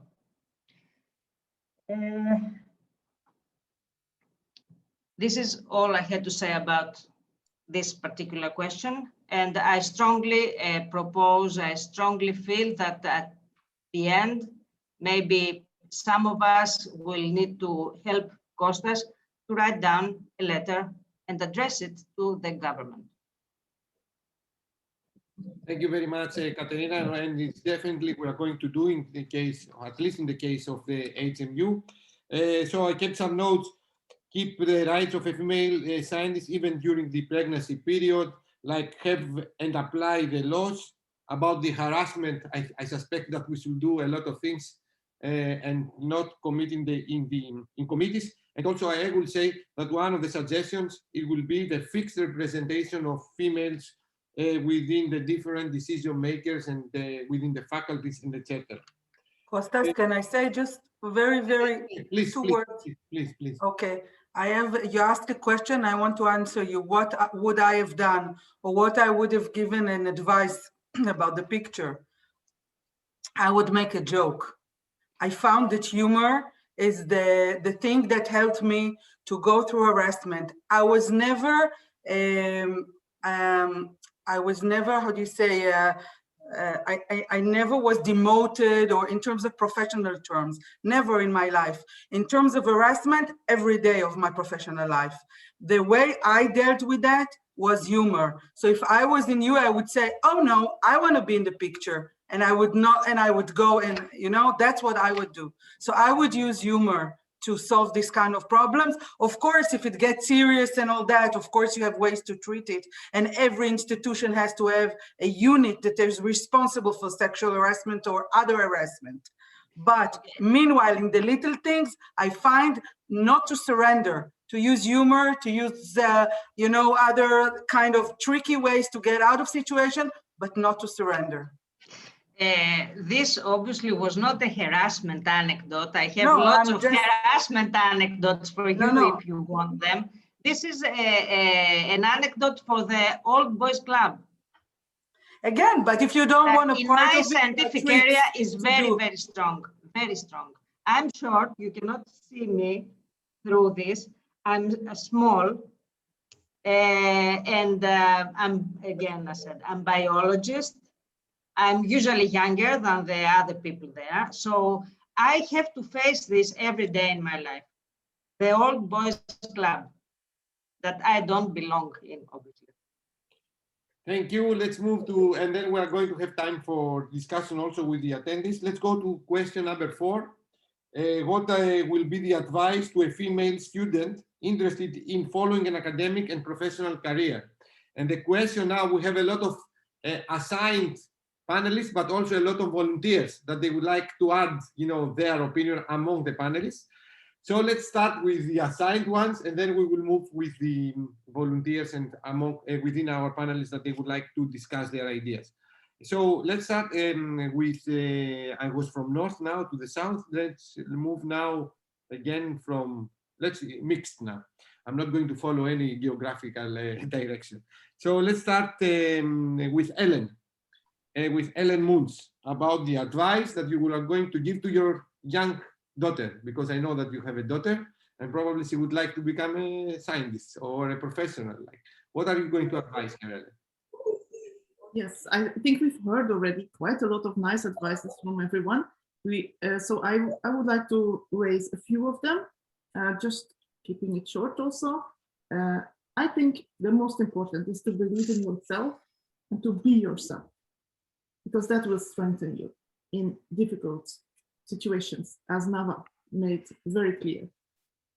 The second, choose your collaborators very carefully. Make sure that if you partner up with someone professionally, but also privately, actually, as Monica was pointing out, I agree with that fully. Make sure that this person also is going to support you, not only him or herself. Then the third one would be to take opportunities. Take especially those opportunities, be very selective in that. Take opportunities that build your merits. One such opportunity is, as you could hear from the panelists, it's to go abroad. Almost all of us have been abroad and collected international experience from different cultures and from different environments, industry, academia. So take the opportunities to build those merits, but say no to those tasks that are not important. We have to say no, because otherwise we will be overflowing with work. The fourth one would be build your network. It is extremely useful to have the network to know who are the other women in my field. For me, this has helped a lot. Actually, at some point, I only knew the female scientists in my field and not the male in the beginning of being in Sweden. But this has helped me a lot because in committees, when people are saying, yeah, but in my field, there are no women, then you can name them. It's usually not the case that there are no women. Build your network, so make your colleagues aware of gender issues, speak up, and yeah, get international experience. I already said that. And one specific thing I could say, if you haven't watched the movie Picture a Scientist, then I would really recommend you to watch it. Picture a Scientist. It's a very interesting movie where 3 female scientists are telling about their experiences. You can put it in the chat. Yeah, there we go. Thank you, that's me. Thank you very much. Picture a Scientist. Okay, this is something that I will try to look at it and watch it tonight. So let's move to, thank you very much, Ellen, for the very useful tips that you provided, and it was nice that you combined also these tips based on what based on the previous prior discussion that we had. And then let's move now to Nava to tell us what she's going to say to a young female scientist that would like a young female student that she would like to get involved in academia or in outside work. So I think that my advice was, first of all, the world has changed, and we need to be adaptive to what is going on around us. So first of all, every person needs to define what it means to be successful for him, okay? And it's okay if someone chooses to have 4 children or to have 2 PhDs or to be a mentor or to be a housewife. For me, it's not important unless we are really following what we find our place. But if we talk about academic or industry careers, then today things have changed. It's no longer the case that we have a very defined profession. We need to have a toolbox and knowledge of a lot of areas and also of soft skills.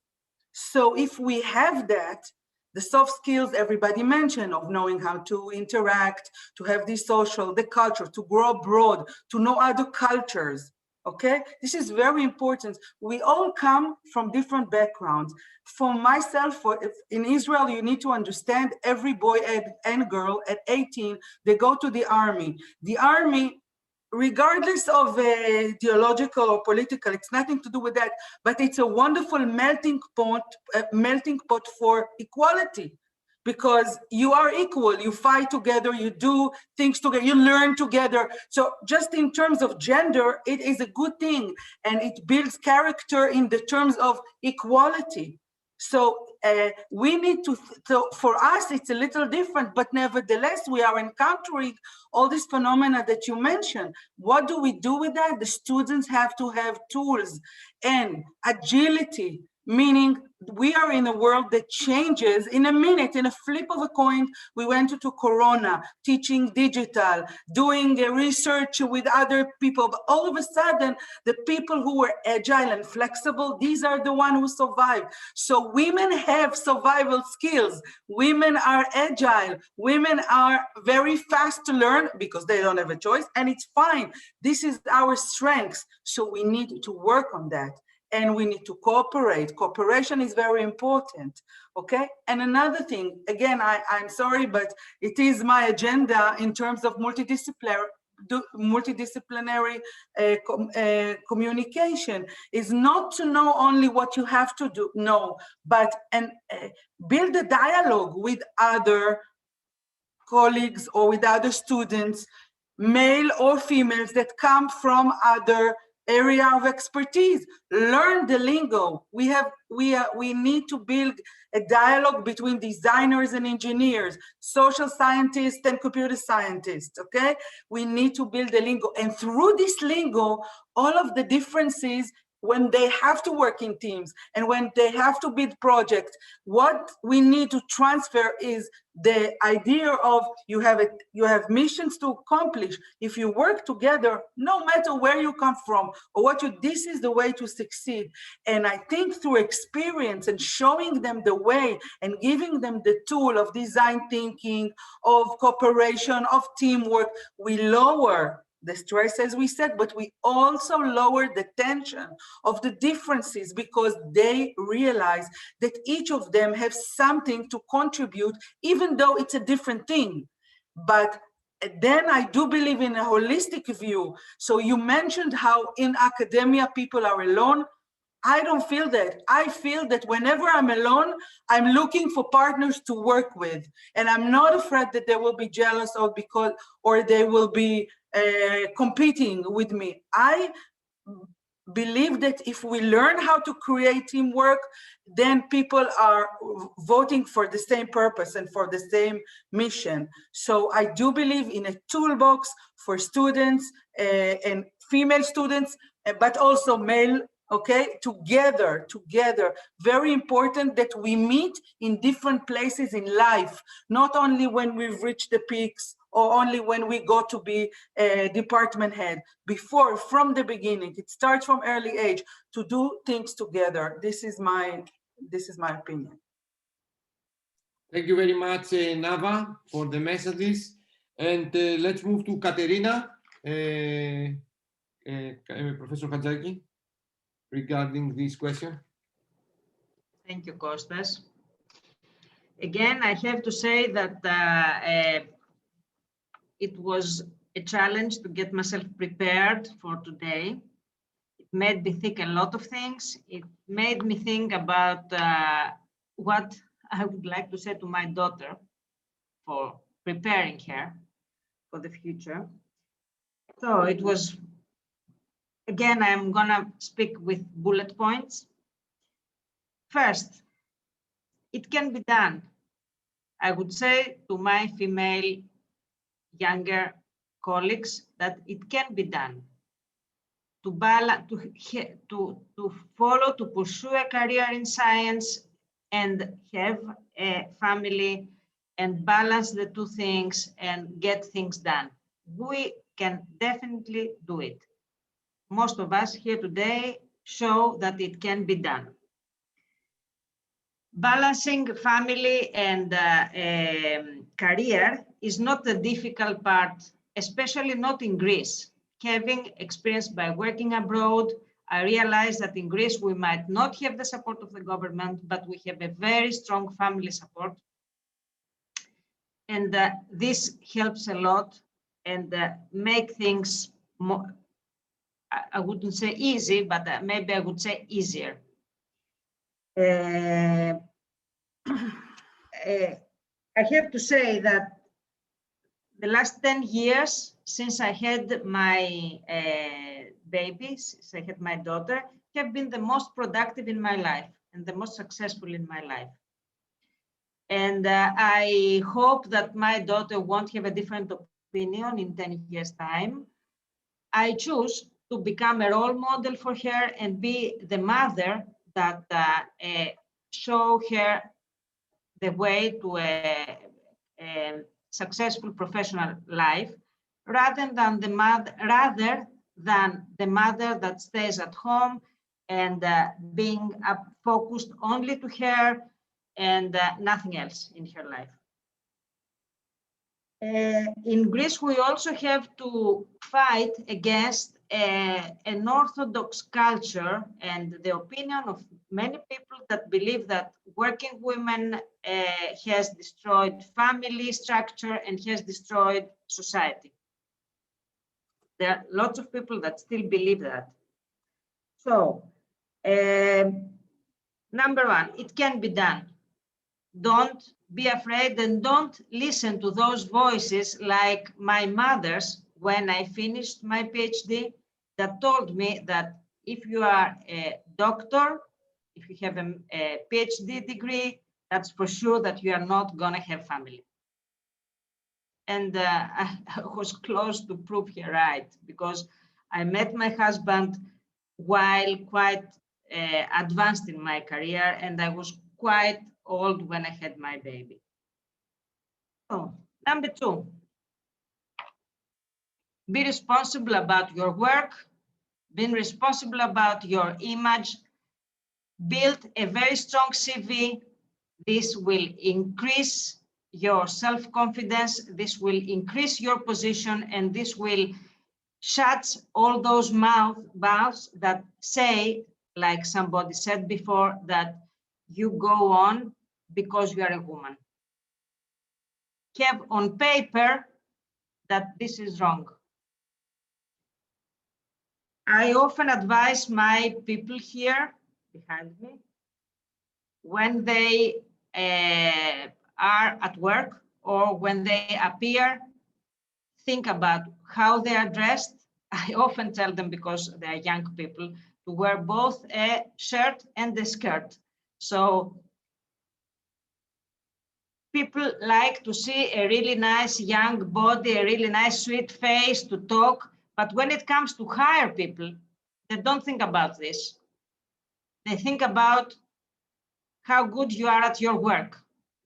So be good at your work and don't give grounds for people to think otherwise.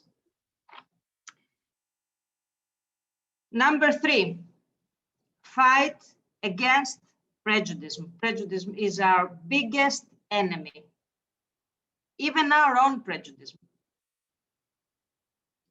When I said before that I am, if I tell you now that my husband is an academic and my stepfather was an academic, the first thing that will come to your mind, it's quite possible that is, oh, that's why she is also a professor. This is our own prejudice. This is not true for me at all. My father worked in a totally, completely different subject, and he was never interfering with my career. And I met my husband while already quite advanced in my career. So, fight stereotypes. Stereotypes are so strong, and they have so strong roots inside us. When I was first a professor, my first lecture in the university, I walked in, I had my notes, I went and stood in front of all the students, and they asked me when the professor is going to come. Fight stereotypes. Fight towards meritocracy. Believe in meritocracy and fight towards meritocracy, and this is something that we also need to put in that letter, Kostas. It's very important to get where you want to succeed because of your work and nothing else. Number 4, get informed today about sexual harassment and about mobbing.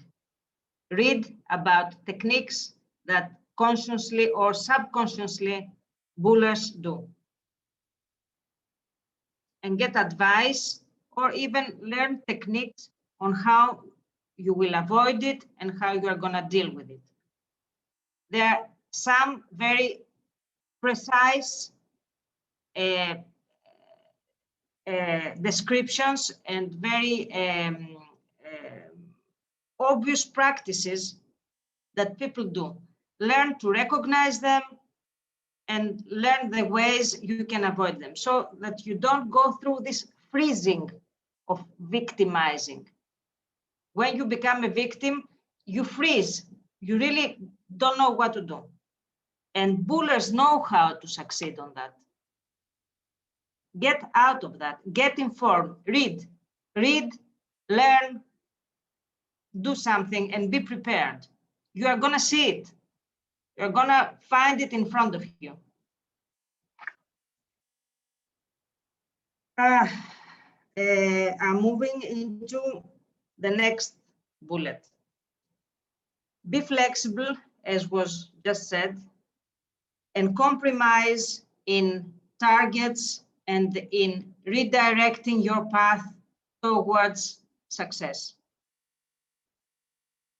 Do not compromise and do not tolerance prejudice, harassment, but don't make them stop you from what you want to do, from what you want to succeed. The most important thing in success is stamina. Stay there, stay strong and focused into what you want to do. Don't let all these obstacles that we're talking about here today stop you into anything. Believe in yourself, build a strong self-confidence, and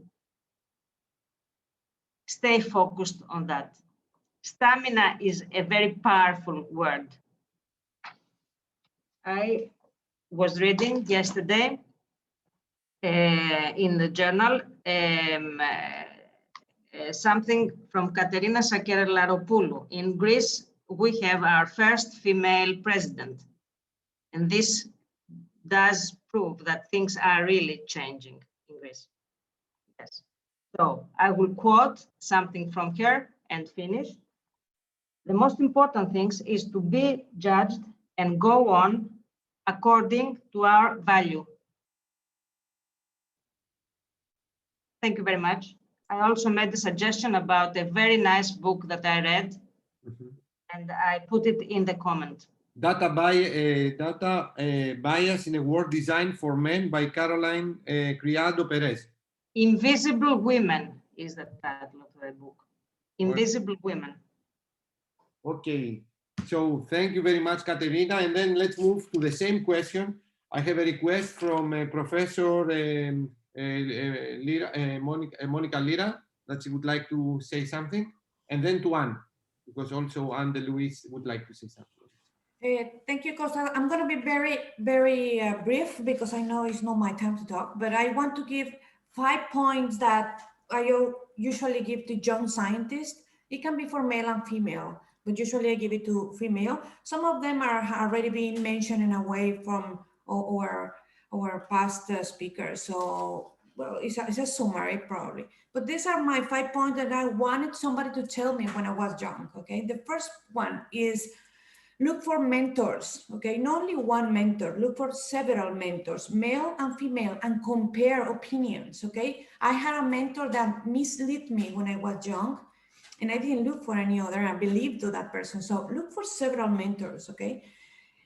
The second one, and Katerina also says very nice things about this, is that don't be quiet, speak up. I mean, if you think something is unfair, talk about it, okay? Complain about it. And if they don't listen to you, I would recommend you to store information. I mean, if you have to be able to demonstrate that the situation was unfair, okay? So you have to demonstrate with facts, with email, with letters, with whatever you can, you have to demonstrate, okay? If your career is very strong, you will even have more power if you do this, as Katerina already said, okay? If they don't listen to you now, store that information, because maybe in 5, 10, 20 years, you know, the Me Too movement, maybe we will be able to do something in 5, 10, 20 years. So be careful with this and complain. Don't shut up. Many women don't want to be uncomfortable or don't want to be a problematic person. That's why they don't complain. Please talk about it with respect and calm, but talk about it. The third point is, please be honest, okay? You have to be able to prove what you're saying, okay? If you lie or you mislead the information, we are all gonna lose. So be honest, always be honest, for fairness to us and also fairness to men. Point number 4, as Katerina also said, be informed about your rights, be informed, always be informed about the right to know your salary, problems with harassment, what are your opportunities, your right, your not right, to rights and what you can do about it. And what about disclosure information like health, religion, sexual orientation, all of that. I mean, all this confidential information, you have to be aware when you can use it, when you cannot use it, when your institution can use it against you or not, okay? Be aware, read a lot, ask a lot. And the last one for me is the most important, I think. Well, they are all important, but very important is to never give up, okay? It's important to be smart. It's very important to work very hard. But if you look at the people who is successful, are people who never give up, okay? And give up is not that you're always there, always there. Give up, don't give up also means to be proactive, organize, to be a leader, to organize activities for women, okay? This also is not giving up. Keep fighting for our rights, for what the type of environment you want for you and your future generations. And please, this is for women, because I hear a lot of women complaining. Stop complaining. If you have a problem, it's your problem. You have to find a way of resolving that problem, okay? And we say men do this and men do that. No, I mean, men have been there working outside for thousands of years, and they have built all this environment and in their way, the way is best for them, okay? So we have to now be there, okay? And we want to be inclusive in their world, okay? And we don't think that we are 50% of this world. We are 3.5 billion women in this world, okay? I think we are strong enough to make our own way of living, okay? On our own way of doing things. So we want something to do that way. Let's do it ourselves. Don't wait for them to change the way they do it to support us. No, think about that is a new world for us, and we are free to do whatever we want. Nobody's stopping us. So never give up and be proactive. And this was my last one. Thank you very much, Kostas. Thank you very much, Monica. And let's go to Anne. Yes, very quickly, because I know we are running out of time, and well, we could go on for hours. So much interesting advice. We should put that into writing as well, I think. I'll just add one thing, which would be to trust your instincts. Sometimes when you're given an opportunity, before that little voice sets in and says, I'm too young, I'm too junior, I'm not sure I can do this, people will judge me and all that. Some people have this voice inside their own head, and we need to reprogram ourselves. I think when you're given an opportunity, you know if you want to do it, and often you know what's best for you. And just trust that first intuition. And before saying yes and before saying no, because both are important sometimes. That's all. Thank you very much, Anne. And let's move to the last question to our panelists before we discuss about what are our advice to female students. Let's go now to the final question. What are our advices to male students and male colleagues, how they should behave to female students or to female scientists and colleagues? So the question directs to Evangelia, Triandafilou, Tatiana, Belzer, and Monica Lira. So let's start with Evangelia. Yes. As I said before, I think there's a need for a cultural change, both for men and women.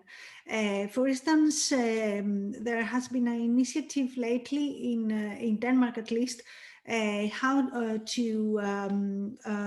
about job descriptions and about calls. You know, when we advertise a position, for instance, at the university, we unconsciously, actually, when we describe, you know, the qualifications we need and you know, the tasks and the position, the upper you go in the hierarchy, the more masculine, let's say, qualities you will find.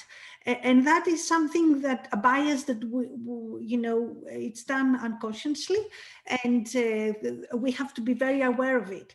So I would say that when we are writing, for males, but also for females, because that applies to both, or to all genders, let's say, let's not be binary.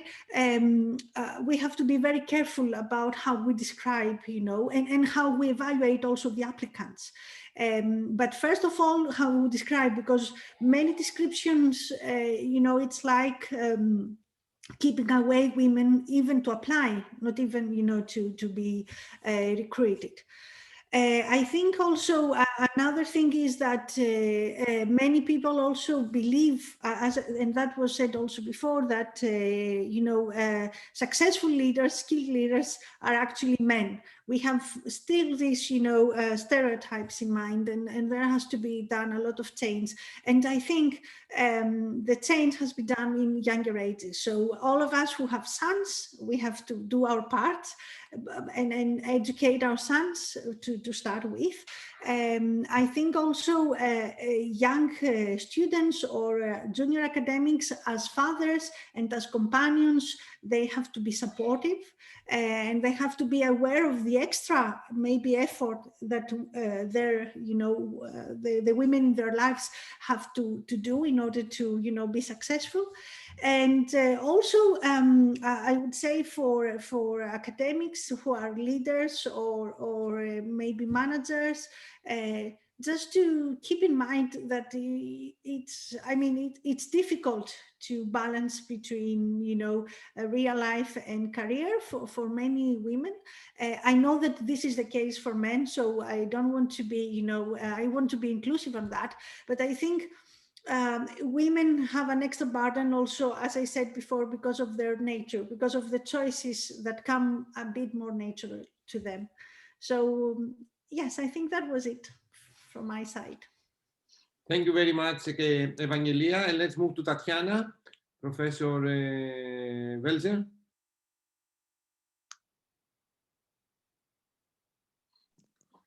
Sorry, my fingers were a bit too slow to jump immediately in.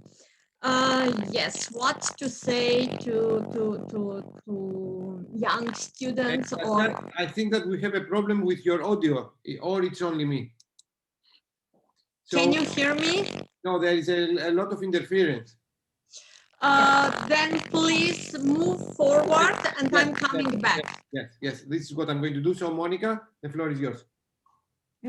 Is it my turn? Yes, please. Okay.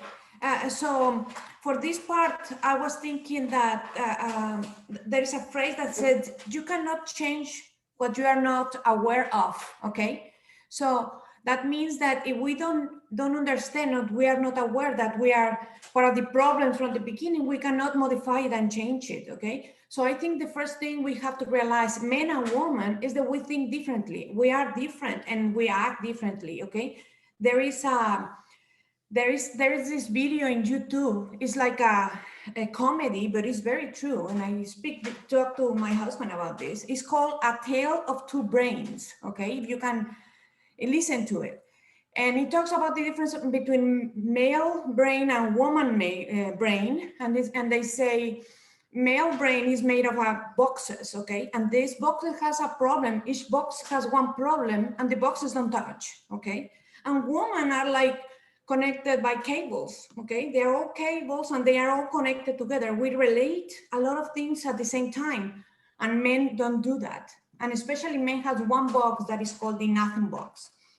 I won't get into, that is very interesting because when you ask, they say, when you are just your husband or your partner, what are you doing? And they say nothing, it's because they are in their nothing box. This, like, my husband loved this because this, every time they tell me, hey, I'm in my nothing box, okay? It's very interesting. You can listen that video. It's nice to think a little bit about it. So with this in mind, what I hear the most from men is that I don't know what I did wrong. I don't know that I am doing wrong to you. I don't understand the bad part. Explain it to me, okay? And what I see is, for example, that when not only men, but in general, when somebody sees somebody that seems to be a weak in character, they try to lead that person, okay? And they try to do what they want, men, for example. So what I would say to men is that that when you act with a woman, when you behave and you don't understand what happened, ask first, will I behave this way the same if that person was a woman? I'm sorry, was a man? If that person was my male colleague, would I act the same way? And the answer most of the time is no, they act differently to us. So try to act the same way with us than you act with a man at work, for example. And try to give a chance to women, try to give opportunities. We usually, leaders don't have to be as aggressive as some men are, and they are very good leaders. Somebody mentioned that during this pandemic, women there did a lot of very nice work with leading these companies and countries, etc. So that's my only comment, to give a chance. Try to look at us as if we were male, to see if the way you act towards us changes. Thank you. Thank you very much, Monica. And I will say, particularly in Greece and within the Greek families, like, I mean, to make both of the kids, like if they are males and females, that they have the same capacity and the same strengths. Don't say, you know, like, oh, my boy has a girlfriend, or my daughter should not have any boyfriend. I mean, this is an attitude comes from the culture. So probably we should correct this kind of attitude from the family. I have very good colleagues that are very good co-workers that are very nice, and they always support women, and they are very equal, and they tell everybody they are this way, you know, very modern, open mind, and they have done very weird things that you say that is not correct, the way you are behaving with this other lady. So just do this exercise. Think if you will behave the same way with a man and with a woman, and I will tell you a little bit about this thing that we have in our head that we don't realize how it's called. Unconscious. Yes. So I think we have to think about it. Thank you. That's all I want to say. Thank you, Monica. And let's go to Tatiana. Tatiana, within 3 minutes, please tell me what you will say to a male. Yeah, I hope you hear me. This is the first. No. I think that your audio has an issue. So I will say. Can I say something? Yes, of course. Okay, very short. Look, I have to admit that I have a little problem with the phrasing of "look at us" or "think what you would."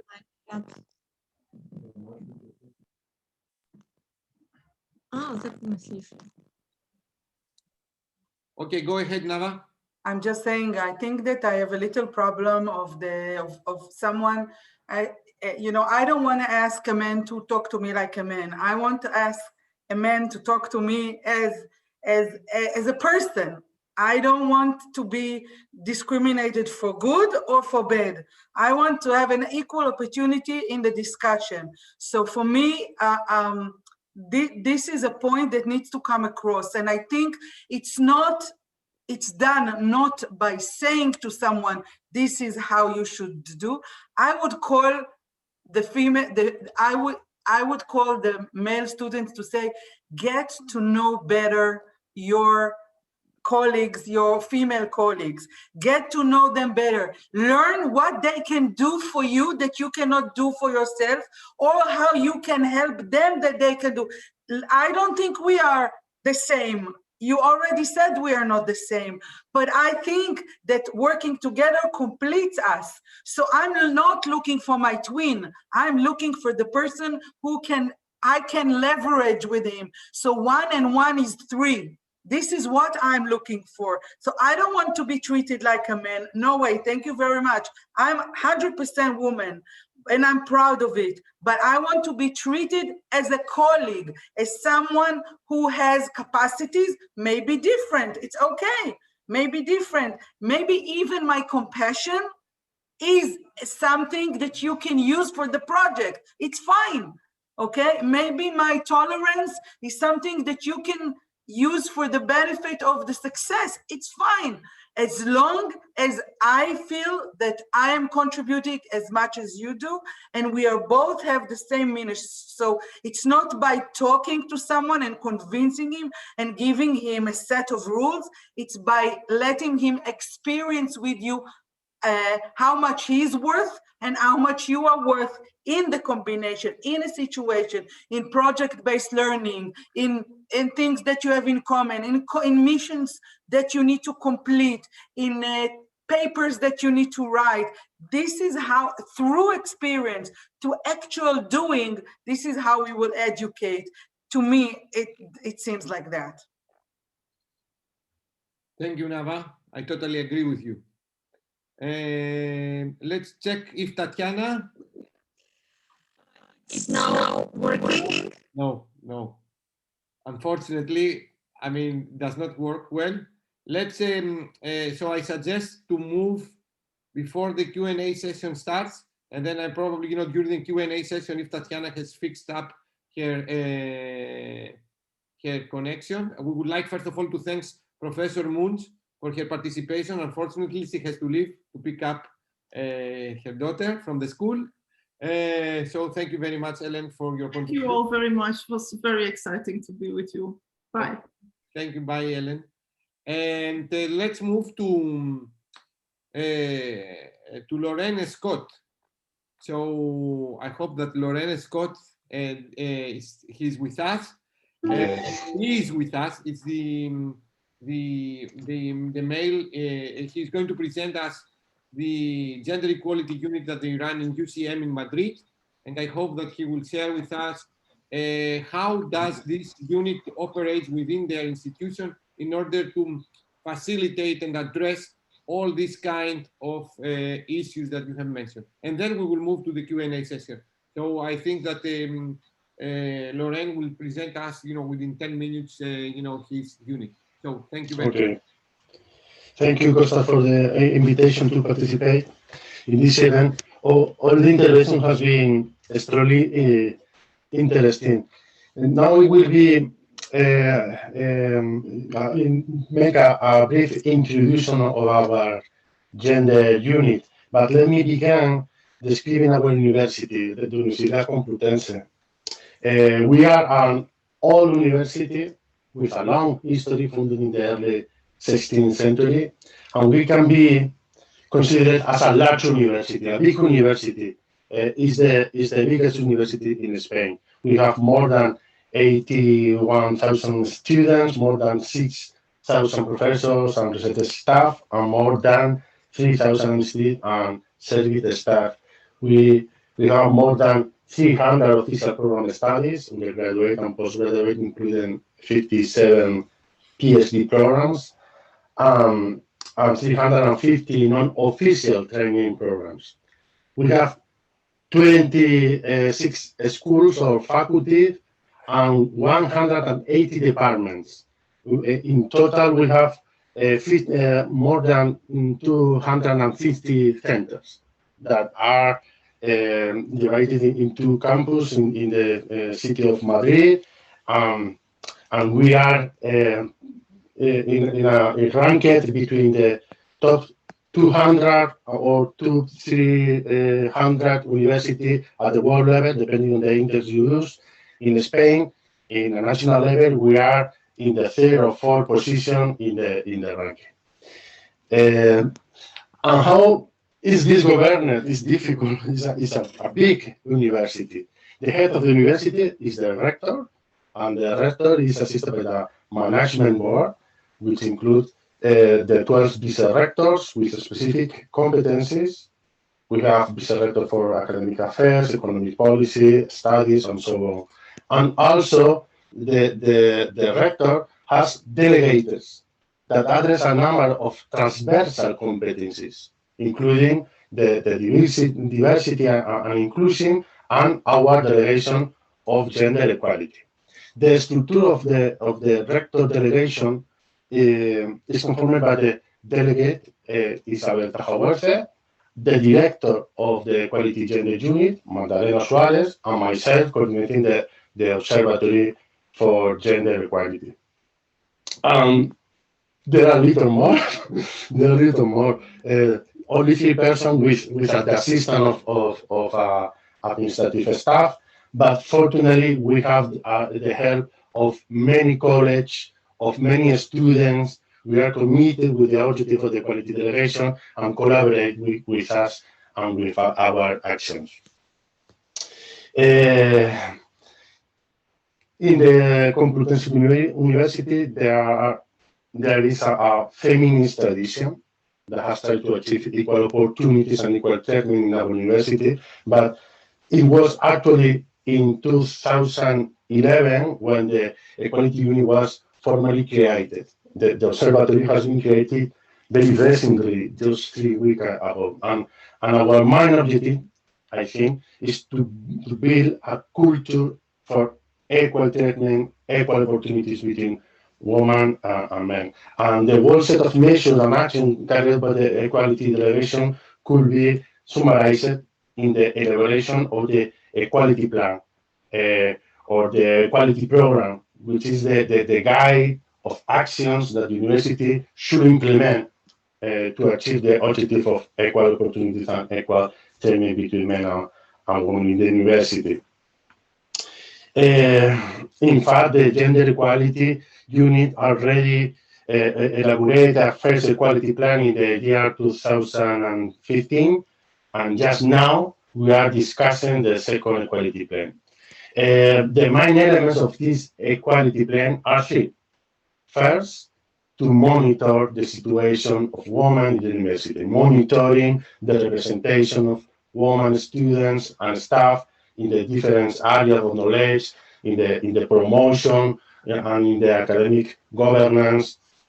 Second, a diagnosis of the monitoring situation, a diagnosis that must find the elements that cause the unequal treatment or the unequal opportunities. This diagnostic made possible to design measures to improve equality, which is precisely the third axis of the equality plan, the proposal of action of measures to improve equality opportunities and to eradicate discrimination against women. Let me make a brief comment regarding each of these steps. Beginning with the monitoring of the situation, we are now working to make info about wage gender gap. We have not information now, but we can present some results about the teaching and research staff. I don't want to present now participation in a study because I want to center our attention about women in teaching and research staff. And almost 50% of teaching and research staff are females in our university. But there are important differences when we analyze categories. We can use the representation index to see which categories are female-dominated and which one are male-dominated. And we can see that the full professor is the category clear male-dominated. And perhaps the reasons that in the 60% of deans are males of our schools, of our faculties. The rest of categories is gender integrated. There is no gender domination. The category of full professor is the highest in the hierarchy and the one that take the long time to reach. Here we have a clear position of inequality, and when we look for the data of participation of women, according to the age group, we observe that the younger groups are feminized or female-dominated. The younger are women. The older age groups are clearly masculine or male-dominated. Also, an important data is when we analyze the presence of women according to the area of knowledge. Important differences appear. The most feminism, the more female-dominated area are pharmacy, social work, nursing, psychology, and education. And the most male-dominated areas are computer science, philosophy, physical science, and mathematical science. It should be noted that our university does not have engineering or architectural studies, and therefore these areas do not appear inside this table. But it is clear that the data show that the presence of women in STEAM areas is also very, very short. Then, with the data, what is the diagnosis of the situation of women that we can make? Spanish society.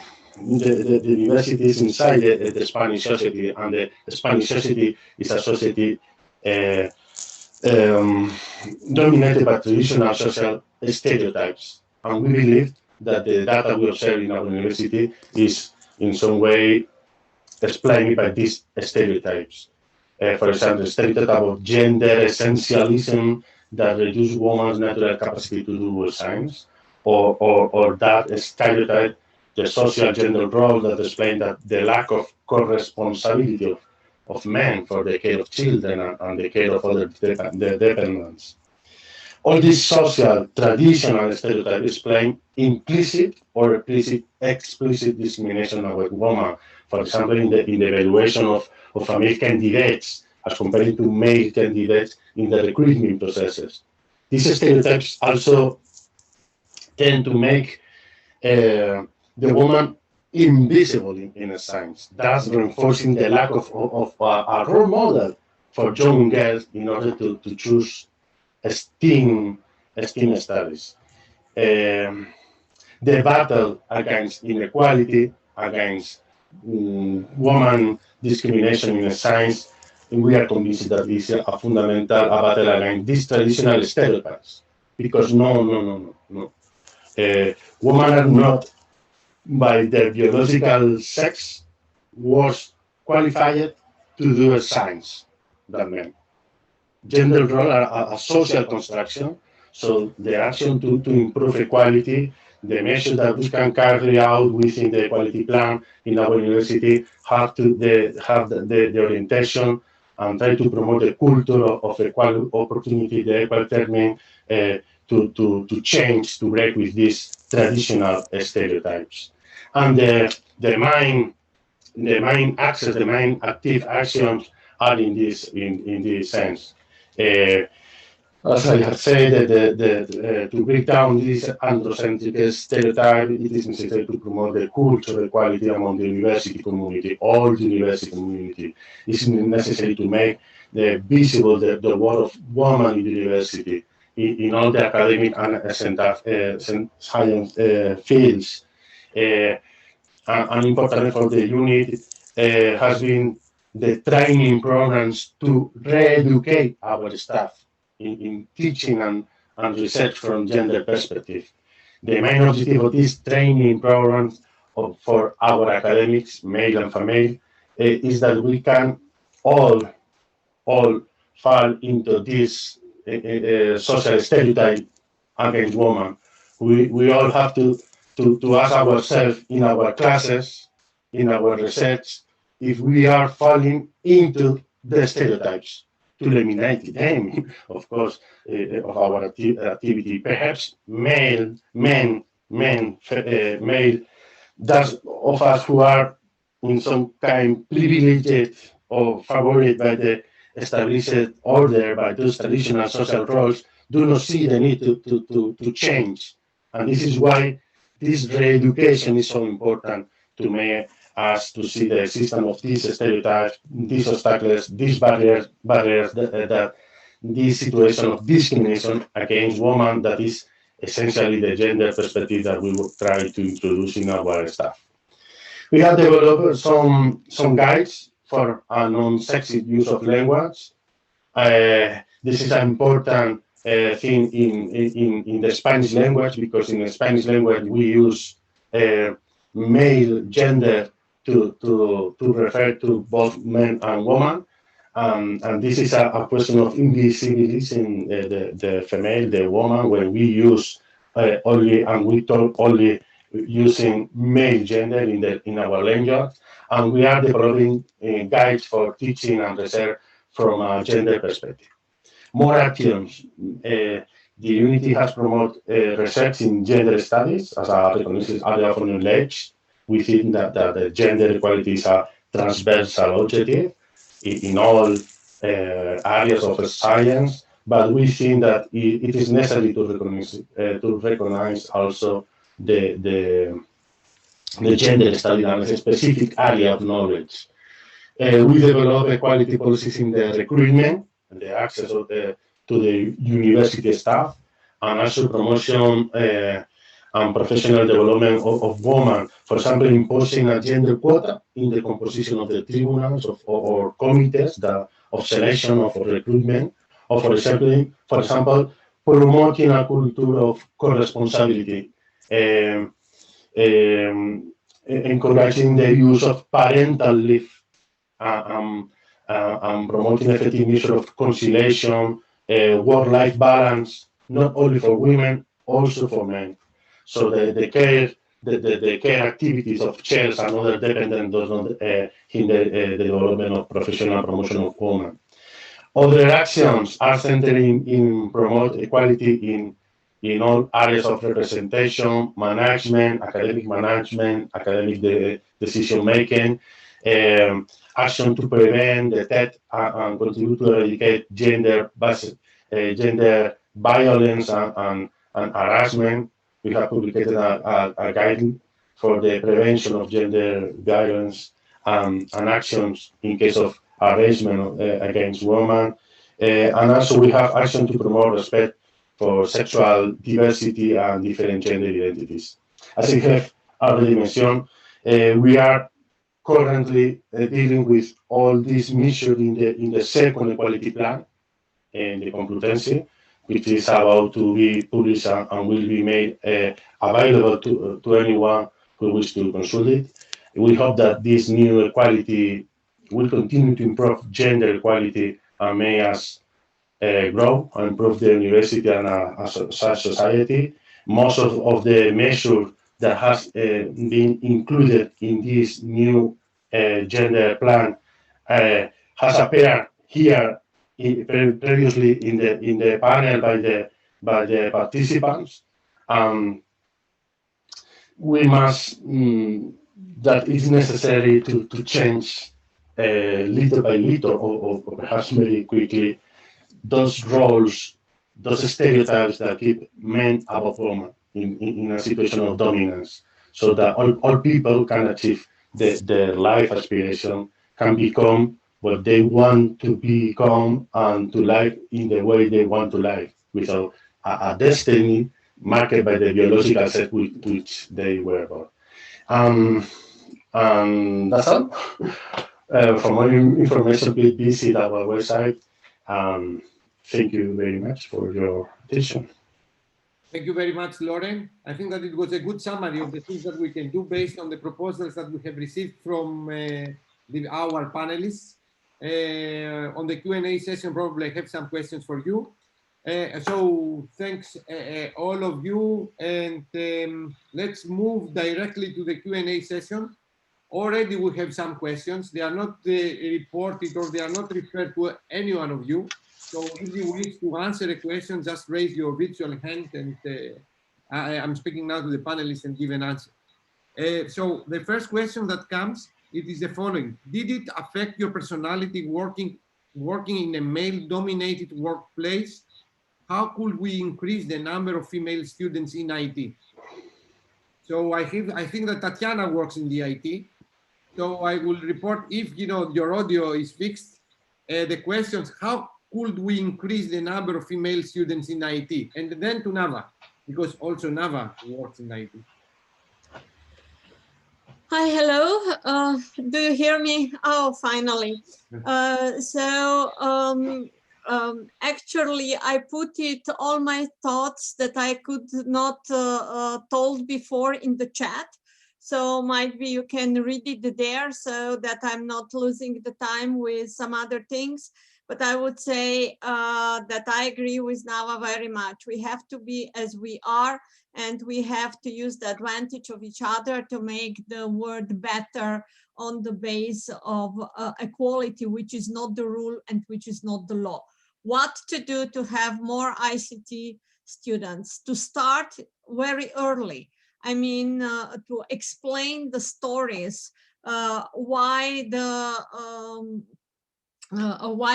ICT is appropriate job also for girls and for women. To start in the primary school, not to start just a week before the students make a decision. I will just show what I put it also. There is a blog. We had a workshop 2 years ago in Rome, and we were speaking in the frame of Concordia project under Women in Cyber with young girls and students, and listening to their stories. And those stories were mostly, nobody support me. So they are looking also for teachers already in primary and secondary school who would support them, who would explain their parents that this is good, that this is the right way that they should go.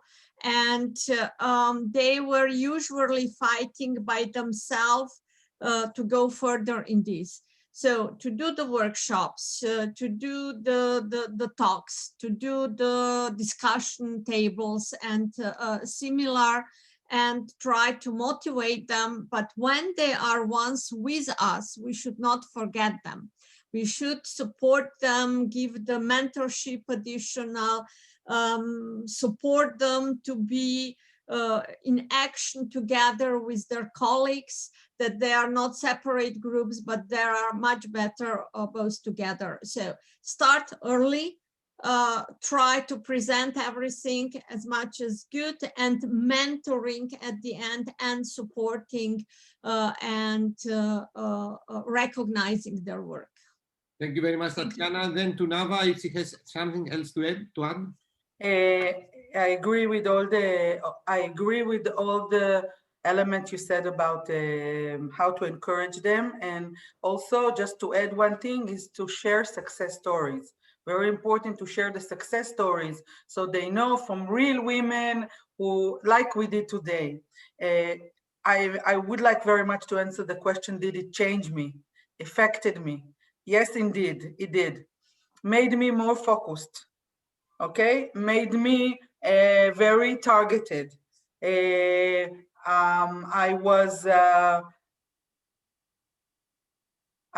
had to learn to understand differences, okay, and to adapt to people who are different from me in thinking. And I learned how to talk differently a little bit for people to understand. So it was living, and I also had to make others see my points. So it was the agility that I talked about that made it possible for me to succeed in IT. And yes, you need to be good, but again, I have to make this point for everything we said today. You have a choice. Everybody, doesn't matter if you're female or male, you have a choice. You can choose how you want to conduct your life, okay? And you can choose how I am sorry, because people wrote to me, do you really have a choice? Yes, you do. You have a choice. Maybe you have compromises, but you have a choice. You can decide what you want to compromise for and how you want to conduct your life. And if we explain that to girls when they are young, it will be easier for them to pursue their career, their ambitions, their dreams. Mm-hmm. And thank you very much, Nava. And yes, Ekaterini, please. Katerina. Yes, go ahead. Thank you very much, Nava, and the rest of you. Also share failure stories and how you deal with them. This is very important. Also, if I want to comment, just to answer a little bit, if my career has changed me, I think experience and growing up change us all in a way, but the core of your personality does not change. Thank you.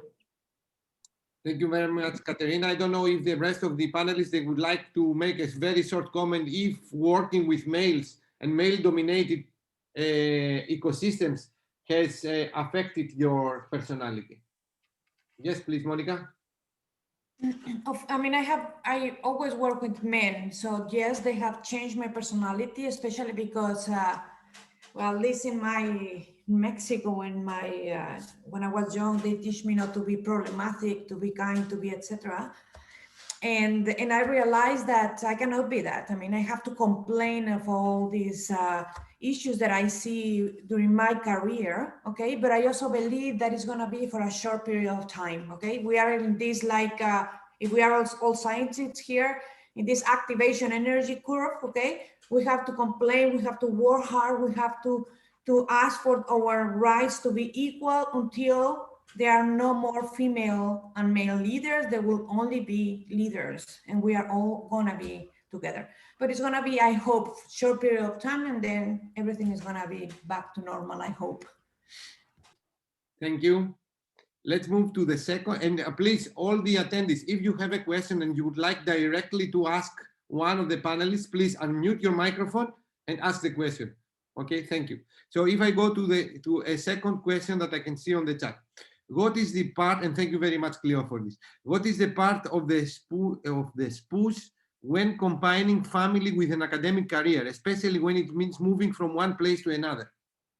This is the question. What is the part of the spouse when combining family with an academic career, especially when it means moving from one place to another?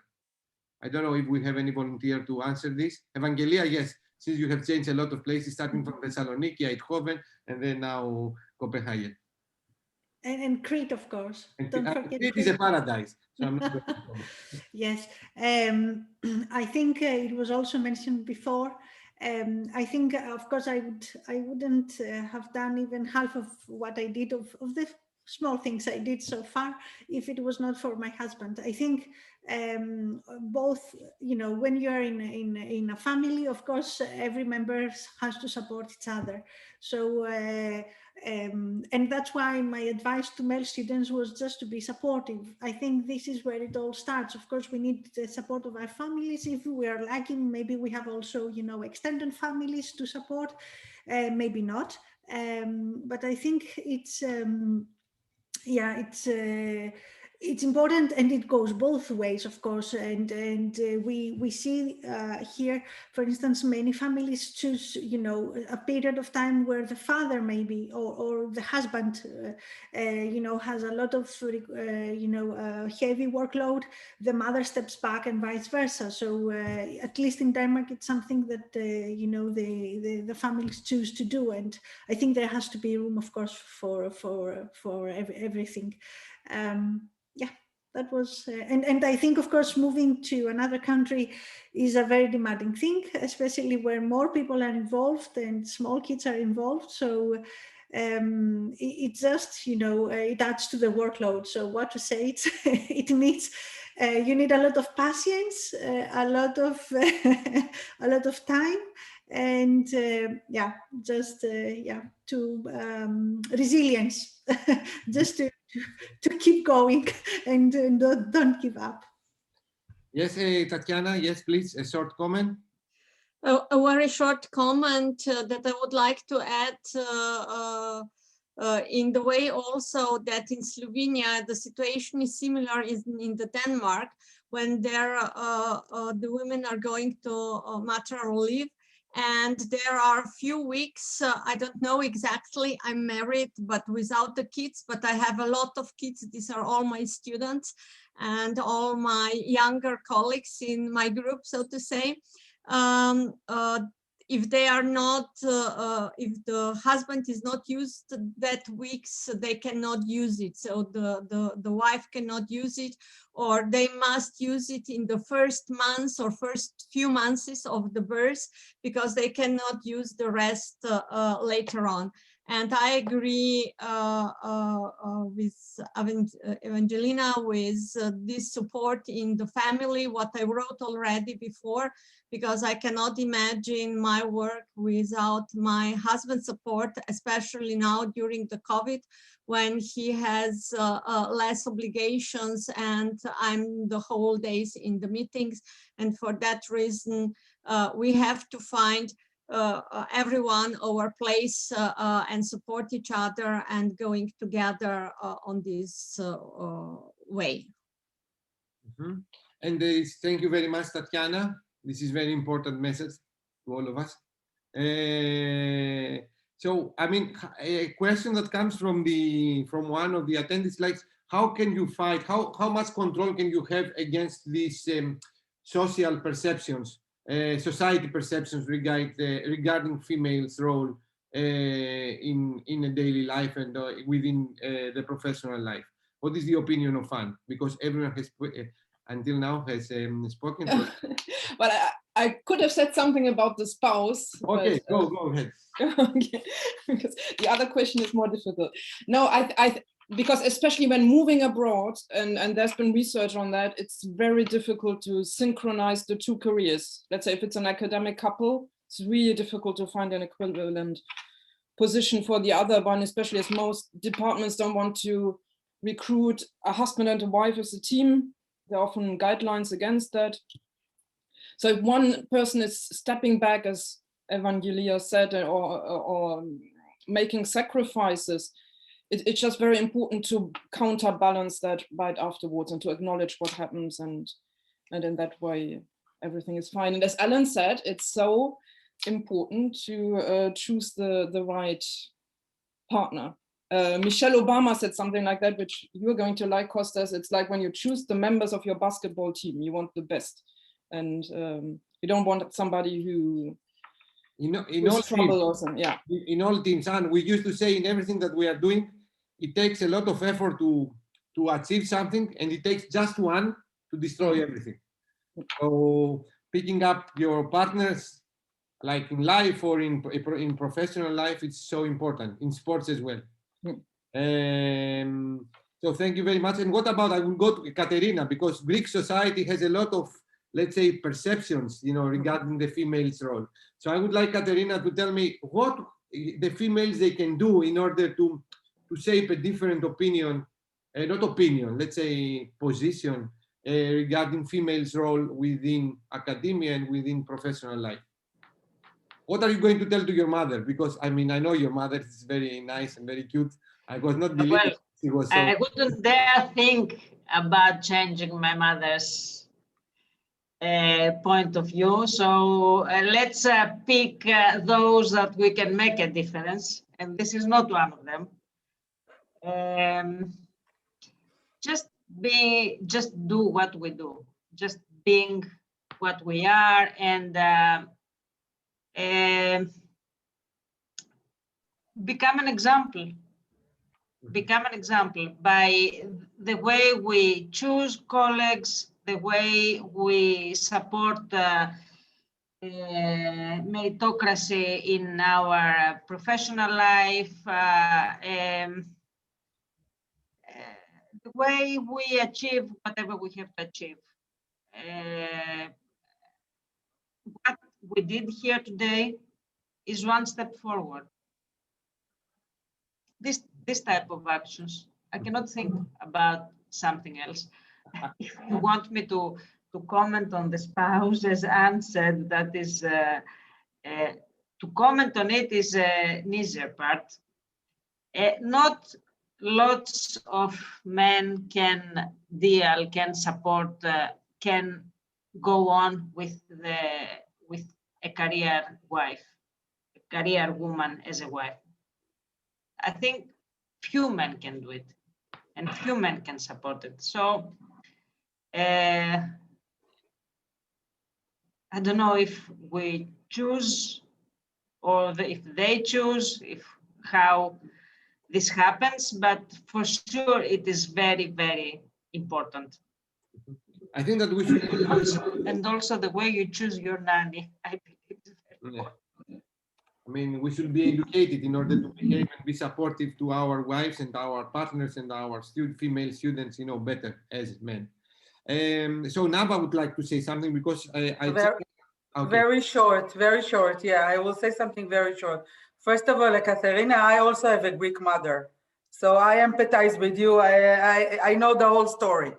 But what she always told me is, and my mother is a Holocaust survivor from Greece. And what she always told me is there is nothing you cannot do. You can achieve everything. Although she wanted me to get married and I have a child and everything, but she also said to me, there's nothing you cannot do. And I took this sentence and I put it to my daughter, who is now 29 years old and has her own career, and not in science, but in design, but very successful. So yes, there is something in what we, it's this kind of education that we can make in our own yard, in our own backyard. So maybe we cannot change all the rules and all the prejudice and everything, but we can start from our own backyard.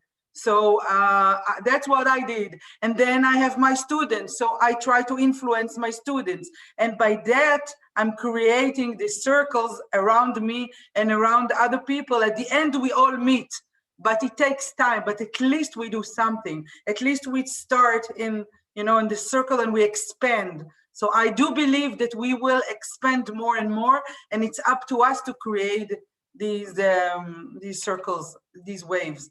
So I've already started and it's going well. So this is my recommendation. Thank you, Nava. And I have a question to Lauren. I was very much impressed by the statistics and the balance that you have achieved in all the fields of study within your university. And I would like to ask you, how many years did it take for you to achieve such a result? And how difficult was to establish such a unit within your university, and how collaborative is your governance with this gender balance unit? In how much can affect the decisions in order to select a female professor and not a male one? I mean, can you give us more insight? Okay, I have to say that our rector is a feminist man rector, is very feminist, and he has a board of management with equal proportion of male and female. Is when you go down, when you see that the full professors are dominated by male. Fortunately, in Spain, in the Complutense, we have a lot of information, a lot of data that is available for all of who want to make studies about gender participation. Of course, it's difficult to convince, to have the agreement of all the vice rectors, because not all the vice rectors have the same ideology to work for equality. It's difficult. The unit began in 2011, and I think Isabel Tajahuerce has made a lot of work of visibilization of the work of women. I think we need more role models that we can see natural to see full professor female or full professor woman.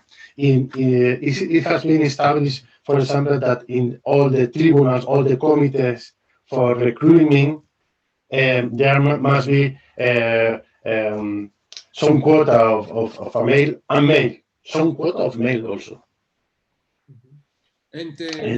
And Lauren, I heard, during the discussions, and I was very much surprised, about harassment within universities. How do you deal such cases? Do you have the experience? I don't have a direct experience because I have a little. I was working more in statistics, but we have the problem. We also have the problem, and the problem is that the women that suffer the hazard stay quiet, stay in silence. We offer the opportunity to help and to get together with the authorities, the police. We don't have any authority to only to help and to get together the woman, the students that suffer the hazard. And what do you think that you are doing?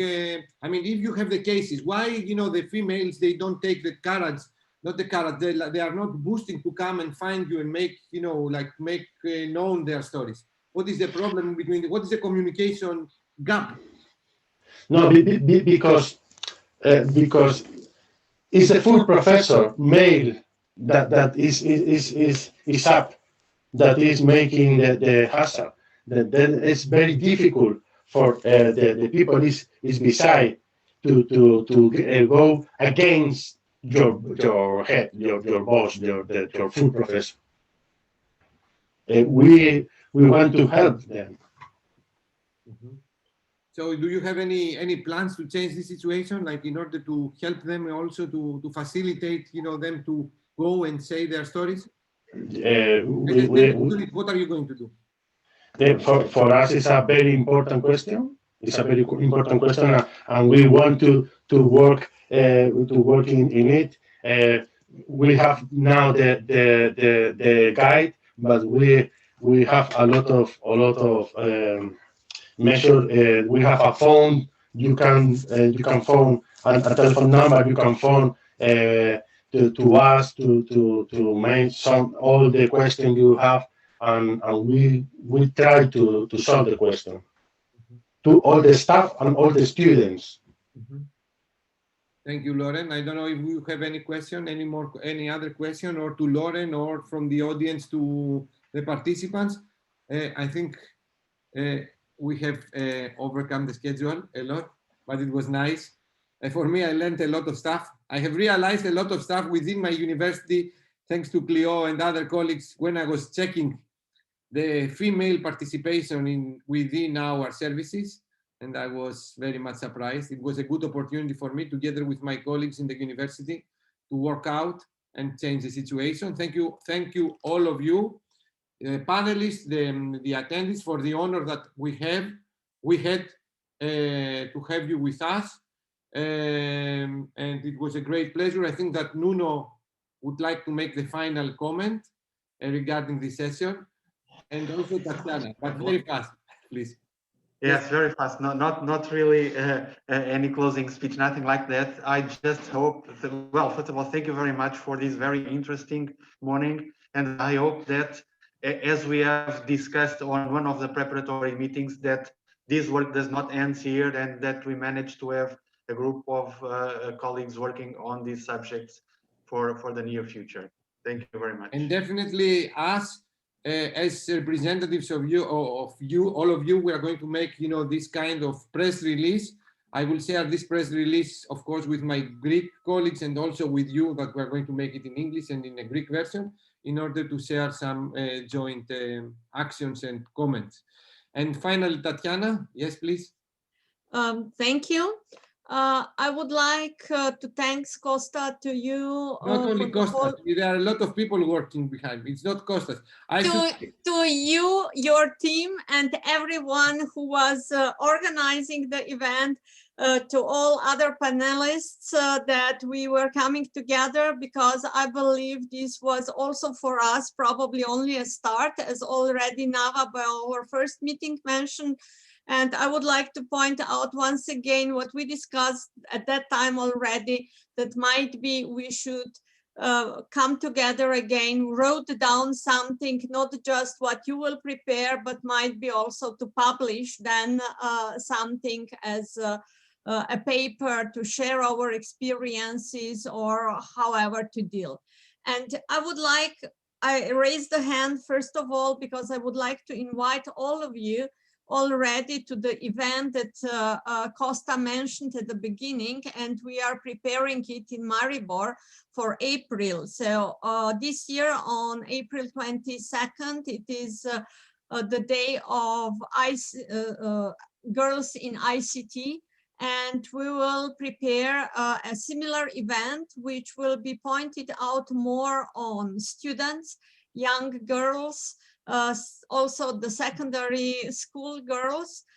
In about a month or end of March, we will have a prepared scheme and basic informations, and we will share between all of you. And I will ask also the panelists to help us with some activities, and we'll come back to you with that. So we will have another opportunity besides the February 11, which was a day of women and girls in science. And don't forget, end of June, it's coming, I suppose, 23rd or something like that, the day of the women engineers, where we have again the opportunity to point out some of the things, just to send a message, not necessarily the event, but in April, Girls in ICT, we are going to organize activities and involved, as I said, young generation students and even younger from that. Thank you for the time that I got also for that. Thank you very much, and I totally agree with Anne with the title and also the proposal to write a similar paper like this one that has been released back in 1990s. Probably we should work out on the tomorrow's meeting or on Wednesday's meeting along within the framework of ATHENA. I would like to give, I don't know where she is, Cleo Kutra, probably she should say something. She's the main motivator in Hellenic Mediterranean University, among other colleagues. I mean, I just know only Cleo because she works for the International Relations Office regarding the equality balance within the university, together with, of course, with Katerina Kadzaki here. We're very proud that we have Katerina within us. But Cleo, the floor is yours for the last closing message. Thank you so much. Thank you for all the inputs, all the ideas that will help the university of ours and ATHENA Consortium to build something new. I think the world needs a turning point. It is in a turning point. People everywhere understand and support the idea of the gender equality, mainly in words, I will say. We need to focus more that it is not just a women's issue, it's a human rights issue. And the floor also is for the men, and the invitation is for the men. And of course, to people of all genders, in standing solidarity with women and create a visible and united force for the gender equality. We all need to work for this initiative, for each other, and to give this back to our communities. Either is this the university or the communities that we born and live and get older, because it is an issue for all the people of all of ages. Thank you. Thank you very much, Cleo. Cleo is a professor in the social sciences. It's not just working for the International Relations Office. So I would like to thank you. I will have to close here and keep this information for the next meeting of the ATHENA in order to move on with the next target. We are going to work out on this document in order to release regarding in Greek and also in English as a fruitful result of our discussion. I would like to thank you, stay safe, and see you when I'll see you again on the next action that we are going to do, and it will follow more actions regarding female scientists and in general. So thank you, have a nice evening. Bye-bye. Bye-bye. Thank you. Thank you, bye. Bye. Thank you so much. Bye. Thank you.